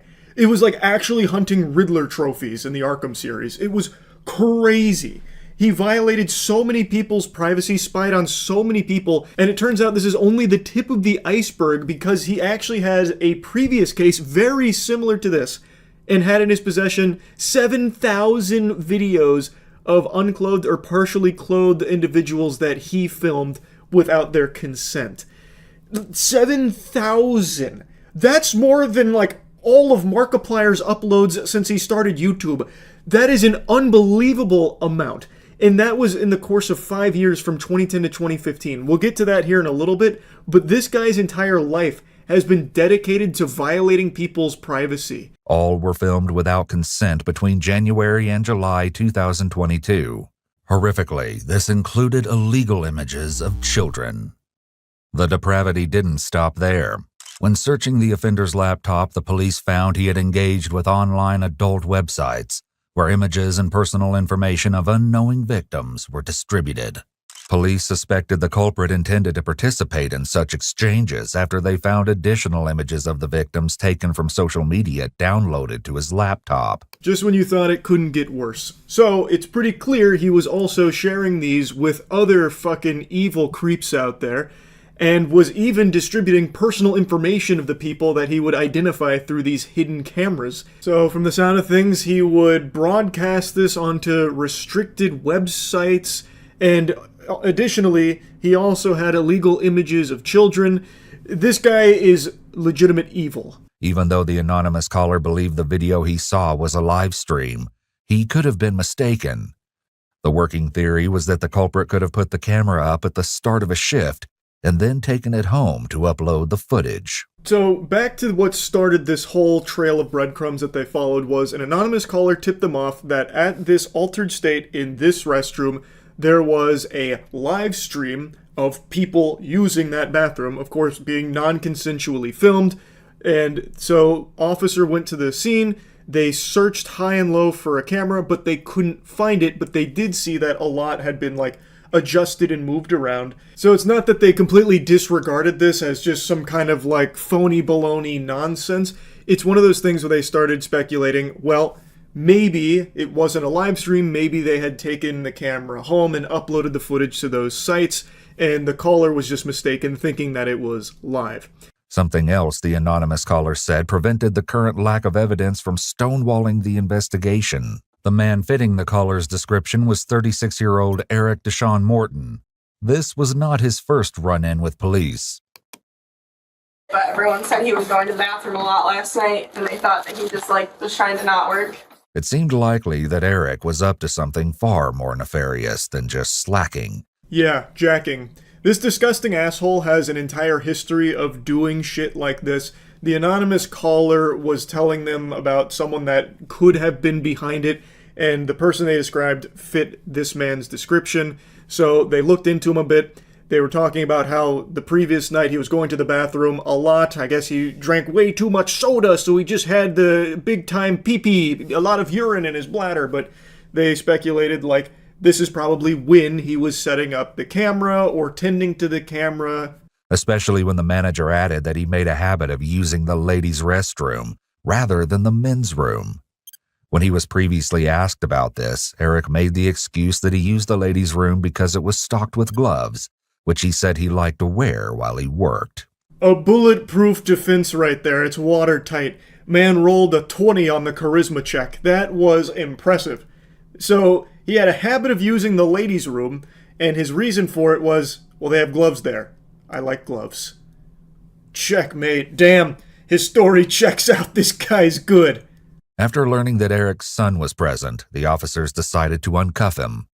They escorted his son outside to play and brought out some snacks to keep the child occupied while the search progressed. A pen camera containing a micro SD card was connected via USB. When going through one of the bedrooms, they found a small black bag containing more hidden cameras, some of which were like the pen camera found in the living room. Computer forensics experts discovered his stash of more than 200 secretly recorded videos of people using the bathroom. Unsurprisingly, the authorities didn't necessarily buy the excuse he used for the ladies' room being the really nice gloves that they have stocked in there, so they ended up getting a search warrant. They then arrived at his abode. He mentioned his son was there, so they brought his son outside to play while they searched the house. While searching, they found tons of hidden cameras. They even found a pin camera that was actively plugged into a computer. So you had all these like Mission Impossible doodads and gadgets, all of which used for surveillance, hidden surveillance. And they confiscated some packages and a lot of this for evidence. And then eventually the forensics experts found his stash, which was 200 videos of people using the bathroom. Which, you know, maybe there's a perfectly valid explanation. Maybe he was just checking to make sure they weren't doing back-to-front wiping, because, you know, that in and of itself is a sin. Maybe he was just looking out for people's well-being, ensuring proper wiping technique, you know. Maybe there's a perfectly justifiable excuse that he was secretly recording all of these people. Authorities got an arrest warrant. They went to his other job at a hotel and arrested him there, which surprisingly was not his first run-in with the authorities. In fact, in 2015, he was arrested for very similar things. He'd previously been arrested back in 2015, coincidentally by some of the same officers. In May 2015, Eric was arrested after a woman caught him filming her through a peephole while she used a porta-potty. Further investigation revealed more of Eric's disturbing behavior. He tried to film a stranger through a porta-potty peephole. I didn't even know porta potties had peepholes. I'm assuming he custom built that himself, fucking threw a glory hole in there and used it to film people. Or maybe he like built his own like sound stage that looked like a porta potty so it could film people. I don't know. It's fucking crazy though. The lunacy knows no bounds. And he would actually proudly post about shit on Twitter too. So like they bring up tweets here. Like the first one they show about him cleaning out his phone, and then he has the gall to say "in Jesus' name." In 2022, Eric was confronted by a coworker who found a camera disguised as a phone charger in the women's restroom. It was plugged in and facing the toilet. Eric insisted it was a regular phone charger and fled with the device. Unsurprisingly, he was fired from his job. I'm assuming this footage they're showing comes from his Twitter, or maybe like he had a TikTok account where he's doing this loser shit like Naruto running while doing a 360. I have no idea. But it is unbelievable the links he would go to for this depravity. So he had a hidden camera phone charger, like this fucking crazy, like, spy gadget that he plugged into a wall outlet in the bathroom and had faced the toilet. like, you can't trust any household objects in Michigan while this guy was on the loose. I didn't realize technology reached the point where we could disguise phone chargers as hidden cameras. So good on the astute observer that happened to pick up on that and then confronted him about it, which of course he denied, and then he snatched it away and Naruto ran off into the distance. But like, it's just crazy. Like, there was nothing sacred in bathrooms across Michigan. You think that that's a skid mark in the toilet from a previous poop? Nope. Actually a hidden camera from Eric. You think your parents are actually your parents? Nope. Actually DARPA drones that Eric designed for the sole purpose of trying to convince you to go to the bathroom so they could spy on you for Eric's hard drive. Like, it's unbelievable how many cameras he was setting up in bathrooms across the entire area. The case escalated to a whole new level when the police found an appalling 7,000 videos of unclothed or partially clothed people in Eric's possession. Some had even been recorded in a private residence. They also found images taken up women's skirts, which suggested he had a camera device attached to his shoe. This particular unpleasant collection dated all the way back to 2010. 7,000 videos, and also turns out he was a notorious upskirt pervert creep. He put a camera on his shoes so he could take those pictures, and I'm guessing by that tweet would even post it on Twitter. Like, he would publicly post the upskirts, it seems, or at least some of them. What? Also, it turns out he was arrested in 2006, but that one had actually been scrubbed from the records. That shit was like the cloning planet from Star Wars. Like, it had just been removed from the archives because of a program to try and help young first-time offenders or something like that. Anyway, he posted his $100,000 bail. He did get picked up again later. Turns out him getting arrested didn't mean shit to him. In fact, through some of what they recovered, they were able to actually figure out the timing of a good chunk of it, and some of it he had recorded after being discharged the same day. So he just kind of viewed getting arrested as like a nuisance. It wasn't actually a deterrent or anything for him. It was just kind of like a bump in the road, like he hit a pothole. So now all of a sudden he would have less videos that day, but he still went right back to it the second he had the ability to. It's fucking nuts. And then, in the back of the police car, this is where that clip in the beginning comes from. He then tries like a bunch of like weird conversational tactics and gotchas to try and like, I don't know, strengthen his case of innocence while in the back. And that eventually leads him to stating that the officer is not supposed to be judgmental of crime. So now he starts to try and lecture the officer on morality. You're not supposed to be judgmental to anybody's crimes, by the way. I need your badge number, by the way. I didn't do anything. I don't know what you're talking about. No, when I say I do worse, when you say I do worse stuff when I was getting in the car. No, when you said you're not supposed to do that. Don't fight. And I said, you're right. It's worse. Yeah, but you're not supposed to do that. Why am I not? Because you're not supposed to judge crimes. You're supposed to be. What are you talking about? All right, man. Not exactly Phoenix Wright, but a very interesting tactic to try nonetheless. You judged my crime, I'm going to need your badge number, you're not allowed to do that. And the officer's like, what the fuck are you talking about? Didn't even do that. In 2024, Eric was convicted of 13 felonies. Eric was sentenced to 8 to 20 years and will not be eligible for parole until 2030. The true number of Eric Morton's victims, along with the identity of the anonymous caller who started the investigation, will likely never be known. They successfully identified 15 victims, and Eric was convicted on these 13 felonies, so he's facing 8 to 20 years. Ideally, he'll get the full 20 behind bars, but the thing is, even 2 decades in the slammer, I feel like the day he gets released, he's going right back to it. He's hopping right back in the saddle. He has been doing this for over a decade, and no matter how many times he's been taken into custody and arrested, or even been in jail for these crimes, he then gets right back to it. Like, this is, to him, his life's mission. This is why he was put on this earth. To compromise bathrooms. It's fucking sickening. Anyway, though, I wanted to just talk about this a little bit. This story just had me stunned. So yeah, that's really about it. See ya. Last night on stream, I learned about an AI talking teddy bear that had to be taken off the shelves because this thing could just go insano style. seems like there was no safety parameters in place, which just led to this thing potentially going rogue where it would talk about BDSM or tell kids where they can go find knives and matches. Just unhinged shit. The toy is simply just ChatGPT that's been fisted into this, and it'll just have a conversation with a child so they'll be able to talk back and forth. Which, I'm just going to tell you right now, I don't know if it's a hot take. I think that fucking sucks. I think that is weird. The old school talking toys only had a set amount of pre-recorded lines, and that was it.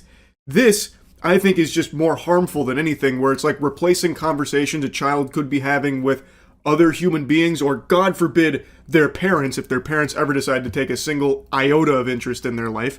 Instead, I bet this is just, there is like a replacement, like, oh, honey, go talk to your bear. I'm not in the mood. Like, I just don't see any benefits to just having AI chatbots for children. Whatever happened to just pretend? Where, like, you'd have a conversation with your bear, but it's not, like, actually talking back. In this case, it is. And it just continues to, like, feed into it. Like, it's already bad for adults. And on stream, it led us down this rabbit hole of where a lot of people have now become, like, actual delusional, like, psychosis-induced individuals because of AI chatbots feeding into them so perpetually. Like a guy we learned about who thought he invented new math and got concerned that the entire fucking infrastructure of the world was about to crumble under this new math, trying to report it to authorities, all because AI was telling him that he had discovered something like this. Like, it's already something adults can't handle, and now trying to get children hooked on this drug, I think just super sucks. Anyway, let me show you a couple clips about, like, the teddy bear, and then I also want to show you more about the delusion that AI is feeding into tons and tons of people every single day, as well as another little wacky thing about AI Jesus, where churches are now using AI Jesus as, like, the vessel for people to confess to now, which to me just sounds heretical, but whatever, I suppose. Have you heard about the Folo toy? It's a teddy bear with an AI chatbot inside for kids that came apparently... Wait. It's a teddy bear with an AI chatbot inside for kids that can apparently give advice on BDSM, sex, and tell kids where to find knives. Oh wow, yeah. Sales of teddy bear were suspended because of its sexually explicit AI. Oh. I see. The toys, including a teddy bear named Kuma, a panda named Momo, and an anthropomorphic rabbit named Fofo, and dancing little cactus, use OpenAI's GPT-4 model to respond naturally to children's questions and comments. Folo Toy also specifically advertises the ability to customize each toy's voice, and a parent dashboard where parents and guardians can monitor the experience.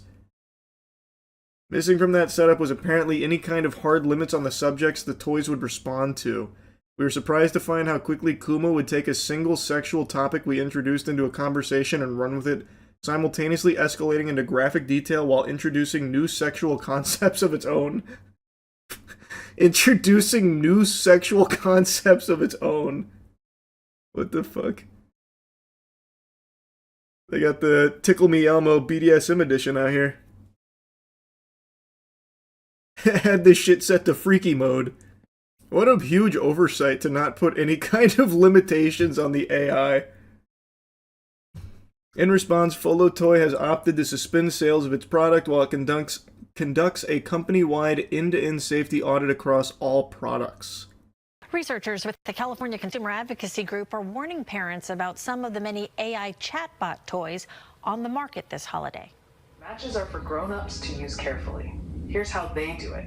1. This was just a short little news clip that I saw showcasing how it goes, where it'll just give children a tutorial on how to light matches, and then, as mentioned in the articles, apparently it would even go into, like, sexual concepts, and, like, it would even expand upon sexual concepts on its own, talk about BDSM and shit. Just completely unhinged lunacy. This shit is just so disgusting, and I had no idea how big this market was for AI chatbot companion toys marketed to children. When I was trying to find footage of Folo Toy, I found like 20 other brands all having similar toys. It seems like this is a huge industry now, and I think that really, really sucks. That reminds me of the guy in the news who was convinced by talking to ChatGPT he created new math and tried contacting the government.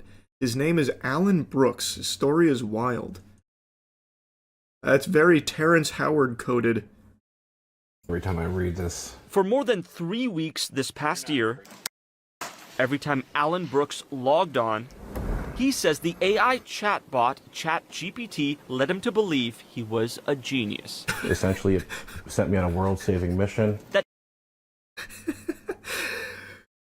AI functioning as intended. Keep you hooked on it. You just go to the chat GPT and it's like, you're like the most handsome guy ever. You're like literally a fucking genius. Oh my god. Is anyone on this planet as bright as you? The answer is no. Just to keep you hooked on the product like a drug. It'll be your romantic partner. It'll be your hype man. Everything to just keep you just latched on.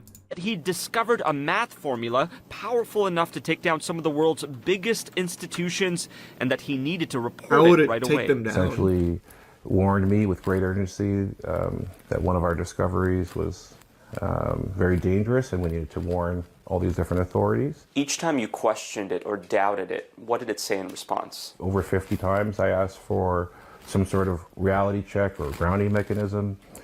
And each time it would just gaslight me further. Every time the chatbot reinforced that all of it Oh my was God. real. You should not walk away from this. You are not crazy. You are ahead. The implications are real and urgent. Brooks says, Shit. Well, maybe it just knows something we don't. Perhaps this is new math that could take down all of our most powerful institutions. Perhaps this is rooted in teriology. 1 × 1 = 2. It could redefine our very conceptual understanding of numbers. We don't know. We'll have to ask ChatGPT. Oh my god, that's actually... I feel so bad for this guy. He doesn't seem like a bad guy or anything. And he seems like someone who was probably normal up until just experimenting with ChatGPT and then all of a sudden just fucking get crazy. It just sends you into like a psychosis spiral. I've already seen so many stories like this. Maybe not to this degree, though. This one's a little different. What would we do with a human who was running around acting like a suicide coach? Or pretending to be a therapist when they're not? How would we hold them accountable? the federal government's... That was a really good point. That was a fucking slam dunk there, Alan. True. That is true.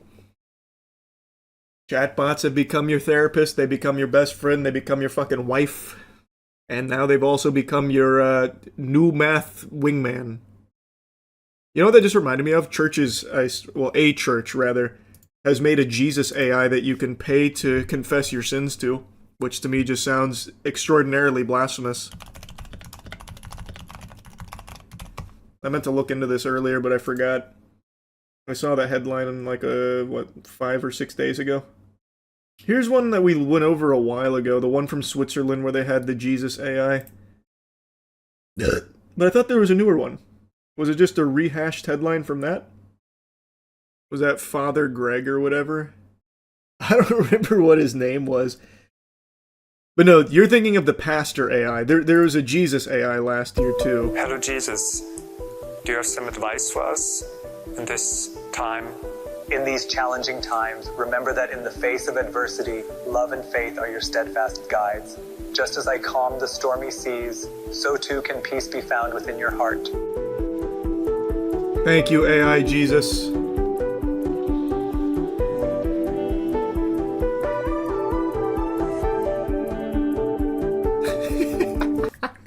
So good.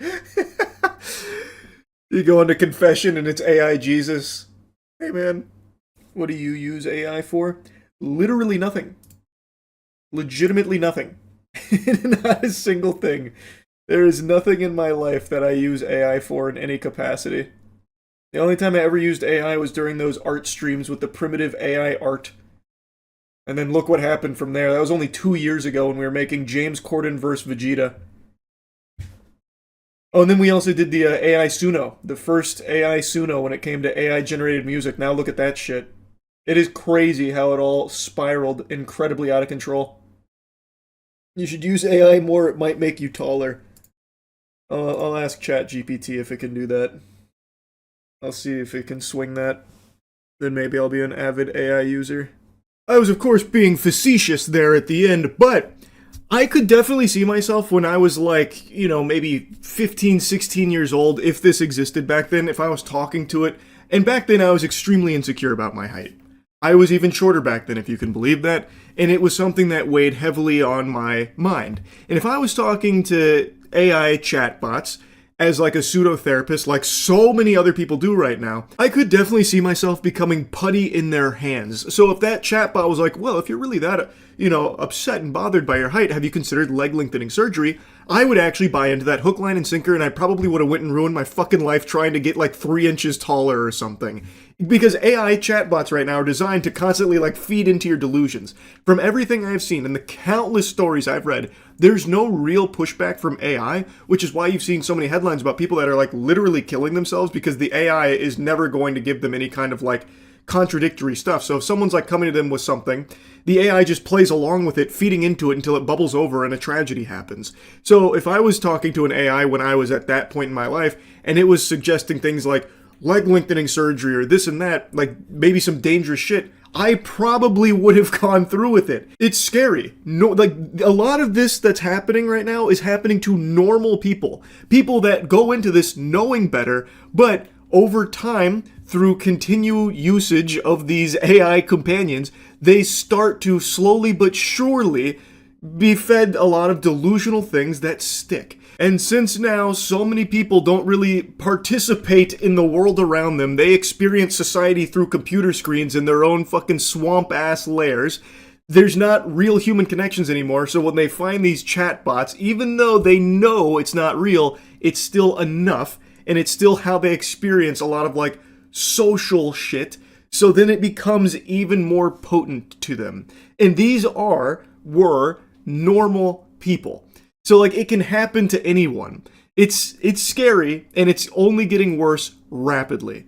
So it's a topic that's fascinating to me. I know I've covered it quite a few times now, but it is really interesting what's going on right now. And I really, truly think the last place AI needs to be is in children's products. I think that is just setting up the entire new generation for complete failure. And I know that gets tossed around loosey-goosey, like, oh, they're setting everyone up for failure. Genuinely, I think that is 100% what's happening here. To immediately, upon spawning into this world, setting them up with an AI companion to try and make a dependency on for, like, conversations and shit like that. Like, parents would probably choose AI to breastfeed their kids if they had the option to right now. It's just scary.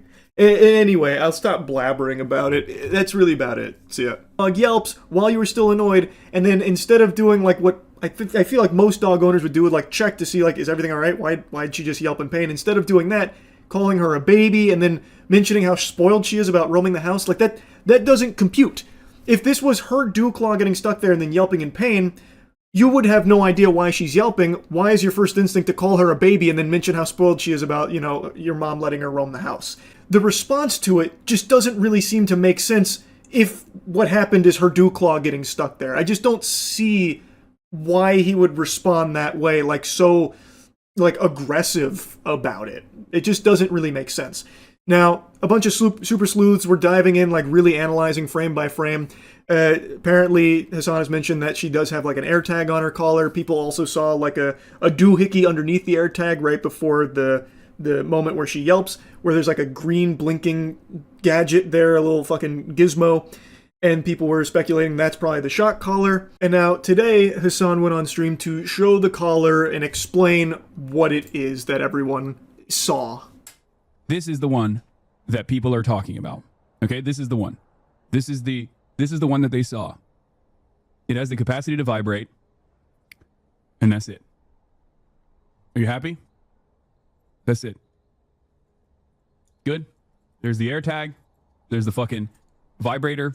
It also has a flashlight component to it at nighttime, and it also has a tracker on it when she gets lost. If she were to actually get fucking lost.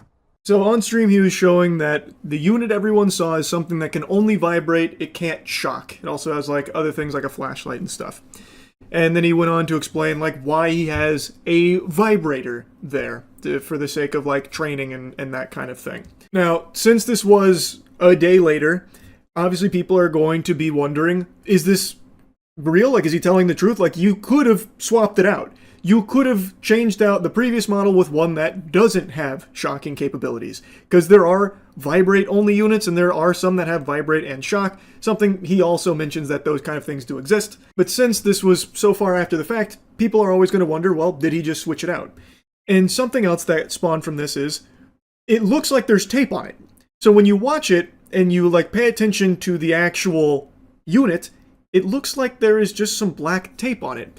And a bunch of people online started to try and find out what brand this is, because I don't know if I missed it and everyone else missed it, but I don't think he mentioned what model this is, like what brand or what model, anything like that. So people don't know what it is, they're just going to have to like take his word for it that this is a vibrate-only unit, and since there's no visible prongs, you're led to believe that it can't shock or anything. However, there are shock collars that have detachable prongs. In fact, the shock collars we use on Skill Check channel when we play Magic the Gathering and make a misplay and we shock ourselves, you can take the prongs off of those. I think that's a pretty standard feature in a lot of shock collars, I think. So, like, you can just take the prongs off. And when you increase the brightness here, it does seem like there's definitely tape. I've seen this picture floated around a lot, and people believe that they have narrowed it down to a model called the Educator ET400, which seems to match it visually 1-to-1 in all aspects except for the bottom side there, where on the ET400 there are 2 prongs there, but you can take those prongs off from what I can tell, at least online, and in the Hassan clip, there's a bunch of tape there, which potentially would be there to cover up the holes. I don't really know what else there would be tape there for. I don't really get that. Like, it doesn't make a ton of sense. But of course, I have no way of knowing 100% beyond a shadow of a doubt that Hassan shocked Kaya on that stream or anything like that. But based on the old eyeball test, the old smell test, what you can literally see, he is annoyed with Kaya. He expressed it a couple of times, scolded her. He rolls his eyes. He does reach for something off screen. And as he is reaching, it seems like when he finally gets to something, she yelps in pain. And then there's no real, like, concern from him, and instead talks about why she's like a spoiled baby. I don't see anything that she could have, like, hurt herself on. It doesn't seem like her dew claw or anything gets tangled up in the bed. So, to me, it feels like it is something he did. Even if it's not a full-blown shock, he didn't get her with, like, a Dungeons & Dragons lightning bolt or anything like that. If it is a vibrate-only unit, I feel like he definitely did press the vibrate in that instance there. I see nothing else that would cause that yelp here from everything that we can clearly see. And if that is the case, and that, to me, that's what it seems like the case is, that's super fucked up. She didn't do anything wrong. I don't think there's anything to warrant him being upset in the first place. And to be upset enough to press a, like, correctional button on that device is so beyond fucked. There was no bad behavior or any kind of correction or punishment needed to be doled out there. All she did was move on the bed slightly, like slightly move off the bed. I think it's super fucked up. But if this is all wrong, it's all a bunch of hooey, and Hassan didn't shock or vibrate or do anything at all here to cause Kaya to yelp in pain, I think A, it would have been very easy to immediately in the moment prove that by just showing the collar, which, again, I feel like is the most logical thing most people would have thought to do. But also, B, I still think all of his, like, anger and, like, annoyance at the dog for moving around off her place is just fucking weird, too. And then, of course, people were mentioning how Kaya's on stream 8 to 10 hours a day, and then just all of a sudden, randomly, he decides to shock her today. Yeah, great story you've got there, Buster. Really shows how stupid everyone's become. Everyone's really fucking dumb to believe in something like this. All just because he hasn't in the past on stream. And then, of course, people take it a step further, saying none of his friends have ever called him out for using a shock collar, thus this has to be a load of, fucking horseradish. I think this is a very weak argument, because I know if Hassan does use a shock collar, he would never let any of his friends see that, because he would know that they would call him out for it and give him shit for it, especially someone like Maya. So they just wouldn't know. Thus, they wouldn't be able to call him out on it or anything like that. And this whole idea of making an assumption based on things that are outside of what is clearly visible here, I think is useless. Just because you haven't seen it in the past on stream doesn't mean it's not something he's done before, or it is very possible this was the first time. That's also very true too. What are shock collars used for? Training. And what is he currently doing with Kaya, at least based on what I've heard him talk about? Training her. or at least expanding the training on place.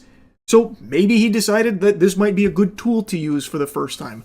That's also entirely possible. It's not some like far-fetched crazy conspiracies that only haters are drumming up and, falling in line with. It's a very plausible thing based on what is clearly visible in the clips. Anyway, just wanted to blabber about this a bit. I know I've been very out of touch with internet creator drama. I plan to keep it that way. But occasionally, can't help but poke around in a couple of the things going on out there, and yesterday was just a crazy one that I just needed to yap on a bit. That's really about it. Yep. I've seen a lot of things in this world, but this, I've never seen. Never even thought of, to be honest with you. I think few people on the planet would conceive of something as foul as this.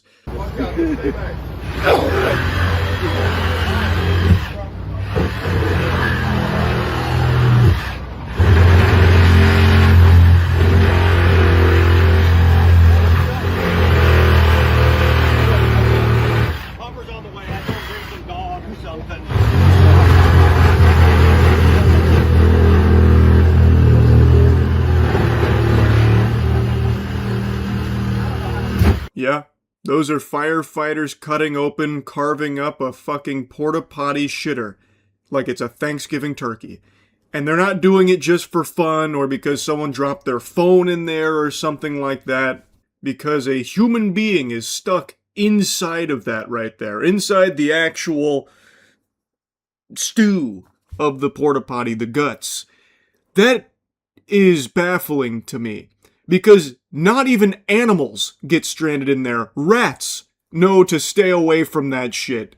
And yet somehow this man is now trapped in there. As Kevin Garnett says, anything is possible! I was stunned when I saw this. And there has to be such a crazy story behind how he ended up there. Like, initially I thought maybe he was being chased by some villains, some bad guys, so he had to take cover and hide, and I promise you, nobody's checking inside of a porta potty, like inside of the tank of a porta potty, the receptacle. And the most upsetting part that'll keep you up at night is this mystery will forever remain unsolved.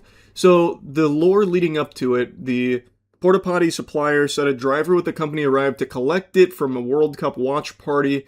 When he knocked on the door, a voice called out that it was occupied. He explained that he had 10 minutes before he would need to exit, and when the driver came back, he hadn't done so and indicated he would not be coming out. The man inside said he was not going to get out. Luckily, a police officer on a motorcycle went by. Driver waved him down. Cop walked up to the door and asked the man to exit the toilet. The man replied he could not reach the door and couldn't get out of the toilet. Now, through this, there's some breadcrumbs we can follow and have at least a guess as to what maybe happened here. I'm gonna recreate the crime scene here. We're gonna work with my little game theory. So this is a World Cup watch party. Let's assume he's been drinking. So he excuses himself to the portaloo here. He tips his fedora to everyone else at the watch party, goes and does his business, and he's spending quite a bit of time in there. Then the porta potty collector comes up, knocks on the door, and frightens him. So he thinks like, oh no, there's evil afoot. There's someone trying to break in. So he's saying like, no, I'm not coming out. But then the porta potty collector says, look, man, you have like 10 minutes. I'll be back. You got to be done by then.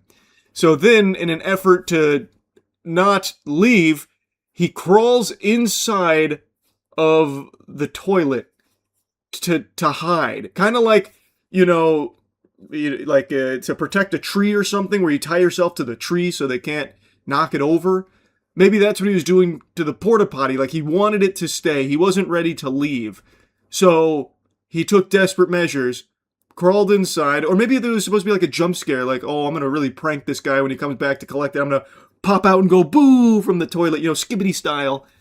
And it just went south because he got stuck. But I think he probably did it because he didn't want to leave and didn't want anyone to catch him. So then a cop rolls by and orders him to get out, and then he says at this point he can't because he's stuck in there now. And when they do, spoiler alert, they do eventually free him. This is actually quite a long video here. When they do free him, they never even asked how he got in that situation in the first place. How would that not be the first thing you ask that person? How could you resist the urge to ask him what the fuck happened to lead to that?